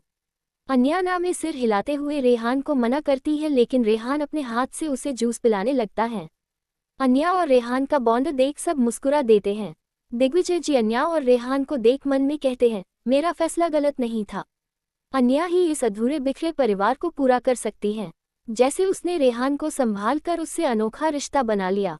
मुझे पूरा विश्वास है बहुत जल्द ऐसा ही रिश्ता वो रुद्र से भी जोड़ लेगी। बस मेरा परिवार ऐसे ही रहे, अब मेरी यही दुआ है और आखिरी इच्छा भी। वही टेबल के आखिरी में बैठे आकाश जी ने ये सब देख लिया था। अन्या की उंगलियों का हाल ये साफ बयां कर रहा था कि उस टुकड़े को अन्या ने ही जतन से जोड़ा था और उस कागज में लिखा नोट वो भी अन्या ने ही लिखा था। उनके दिल में बस यही उछलन थी कि आखिर कोई कैसे उनकी कौशल्या जैसी हो सकती है। अन्या के आने से उनके घर में जो रौनक है वो कभी उनकी कौशल्या के रहने पर होती थी। ये सब सोच सोचकर आकाश जी की आंखें नम हो गई। वही रुद्र सब कुछ इग्नोर करके ऑफिस के लिए निकल गया।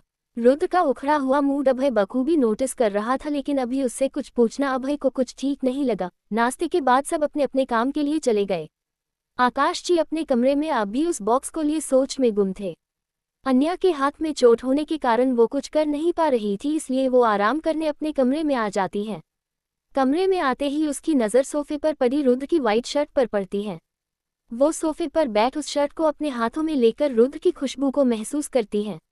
ऐसा नहीं है कि उसने रुद्र का ऐसा इग्नोरेंट बिहेवियर नोटिस नहीं किया था। उसको ये बात खल रही थी कि उनके रिश्ते में इतनी दूरी थी कि अन्या चाहकर भी उन्हें बदल नहीं पा रही थी। रुद्र उसकी समझ से परे था और साथ ही वो अपने दिल में कोई झूठी उम्मीद भी नहीं रखना चाहती थी। वो ऐसे ही रुद्र के बारे में सोचते सोचते उस शर्ट को हक किए सो जाती है।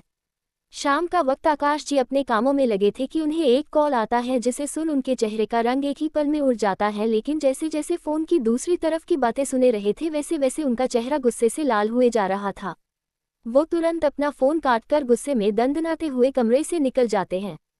इधर हॉल में रुद्र आज ऑफिस से जल्दी आ गया था। डिनर में समय होने के कारण वो आज सबके साथ नीचे हॉल में बैठा था। दिग्विजय जी और रुद्र कुछ बिजनेस रिलेटेड बात कर रहे थे और रेहान तविश अपने ही धुन में लगे थे। अब तक अभय भी आ चुका था और वो भी सबके साथ वही हॉल में बैठ गया। तभी उनके सामने वाला टेबल का कांच किसी चीज के जोर से फेंकने पर टूट जाता है। आवाज सुन सब हैरत से खड़े हो जाते हैं सिवाय रुद्र के। वो अब भी एकटक उस टूटे हुए कांच को देख रहा था। तभी सबके कानों में आकाश जी की आवाज सुनाई पड़ती है। वो सीढ़ियों के पास खड़े होकर लगभग गरजते हुए कहते हैं, रुद्र। रुद्र का नाम पुकारने पर सब रुद्र को देखते हैं। आकाश गुस्से में आगे चलकर आते हैं और रुद्र के ठीक सामने खड़े होकर गुस्से में कहते हैं, तुम्हारी हिम्मत कैसे हुई मेरी कौशल्या के सपने को तोड़ने की? तुम समझते क्या हो अपने आप को? इतना बड़ा बिजनेस एम्पायर खड़ा कर लिया है हो तो तुम किसी भी चीज पर अपनी हुकूमत करोगे। तुम चाहे जो करो, लेकिन मेरी कौशल्या की यादों, उसके सपने, उसकी निशानी से दूर रहना, समझे? तुम्हारा कोई हक नहीं है मेरी कौशल्या की किसी भी चीज पर। आकाश जी के ऐसे कहने पर रुद्र भी अब गुस्से में आ गया। वो भी ठीक आकाश जी के सामने खड़ा होकर उनकी आंख में आंख मिलाकर गुस्से में कहता है, मेरी माँ है वो और अपनी माँ से जुड़ी हर चीज पर हक है मेरा, और इसके लिए मुझे आपसे परमिशन लेने की जरूरत नहीं है। मैं जो चाहूँ वो कर सकता हूँ, आप कोई नहीं होते मुझे रोकने वाले। आकाश जी रुद्र को घूरते हुए कहते हैं, तुम चाहे जो करो, लेकिन मेरी कौशल्या की यादों, उसके सपने, उसकी निशानी से दूर रहना, समझे? तुम्हारा कोई हक नहीं है उसकी किसी भी चीज पर। आकाश जी के ऐसे कहने पर रुद्र भी अब गुस्से में आ गया। वो आकाश जी के सामने खड़ा होकर उनकी आंख में आंख मिलाकर गुस्से में कहता है, मेरी माँ है वो और अपनी माँ से जुड़ी हर चीज पर मेरा हक है, इसके लिए मुझे आपसे परमिशन लेने की जरूरत नहीं है। मैं जो चाहूँ वो कर सकता, आप कोई नहीं होते मुझे रोकने वाले। आकाश भी रुद्र की बात सुन गुस्से में गरजते हुए कहते हैं, रुद्र। रुद्र उनसे भी तेज आवाज में दहाड़ते हुए कहता है, चिल्लाए मत मिस्टर आकाश राय चौहान। दोनों बाप बेटे को लड़ते देख दिग्विजय जी उनके बीच में आकर अपनी रोबदार आवाज में कहते हैं, शांत हो जाओ तुम दोनों, ये क्या हरकत है? और रुद्र तुम अभी अपने कमरे में जाओ। दिग्विजय जी के ऐसे कहने पर दोनों ने कुछ नहीं कहा, लेकिन अब भी वो दोनों एक दूसरे को घूर रहे थे।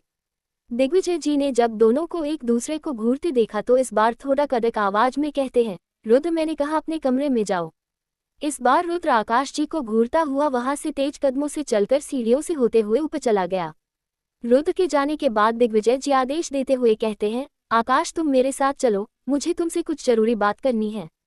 इतना बोल वो भी अपने कमरे की तरफ चले गए। आकाश जी काफी गुस्से में थे, लेकिन अपने पिता की बात उल्लंघन न करते हुए अपने गुस्से को एक गहरी सांस लेकर काबू करते हुए वहां से दिग्विजय जी के कमरे की ओर चल दिए। सबके जाने के बाद रेहान भी बिना कुछ कहे वहां से चला जाता है। धीरे धीरे सब अपने कमरे में चले जाते हैं। वही दूसरी तरफ अन्या को इस मैटर की कोई खबर ही नहीं थी। वो तो बैकयार्ड में बने पुराने कमरे से कुछ पुरानी यादें खुशी खुशी पीछे के रास्ते से ऊपर लेकर जा रही थी। तभी सामने से आते रुद्र की नजर उस पर पड़ी और साथ ही उसके हाथ में पकड़ी वो पुरानी चीजों को देखा, जिससे उसका कुछ मीठा तो कुछ दर्द भरा बचपन जुड़ा था। वो ये सब देख और आग बबूला हो जाता है और गुस्से में आगे बढ़कर झटके से अन्या का हाथ पकड़ लेता है। उसके अचानक ऐसा करने से अन्या कुछ सहम जाती है और साथ ही उसके हाथ से वो बॉक्स छूटकर नीचे गिर जाता है। रुद्र किसी बात की परवाह न करते हुए अन्या को गुस्से में लगभग घसीटते हुए अपने साथ ले जाता है।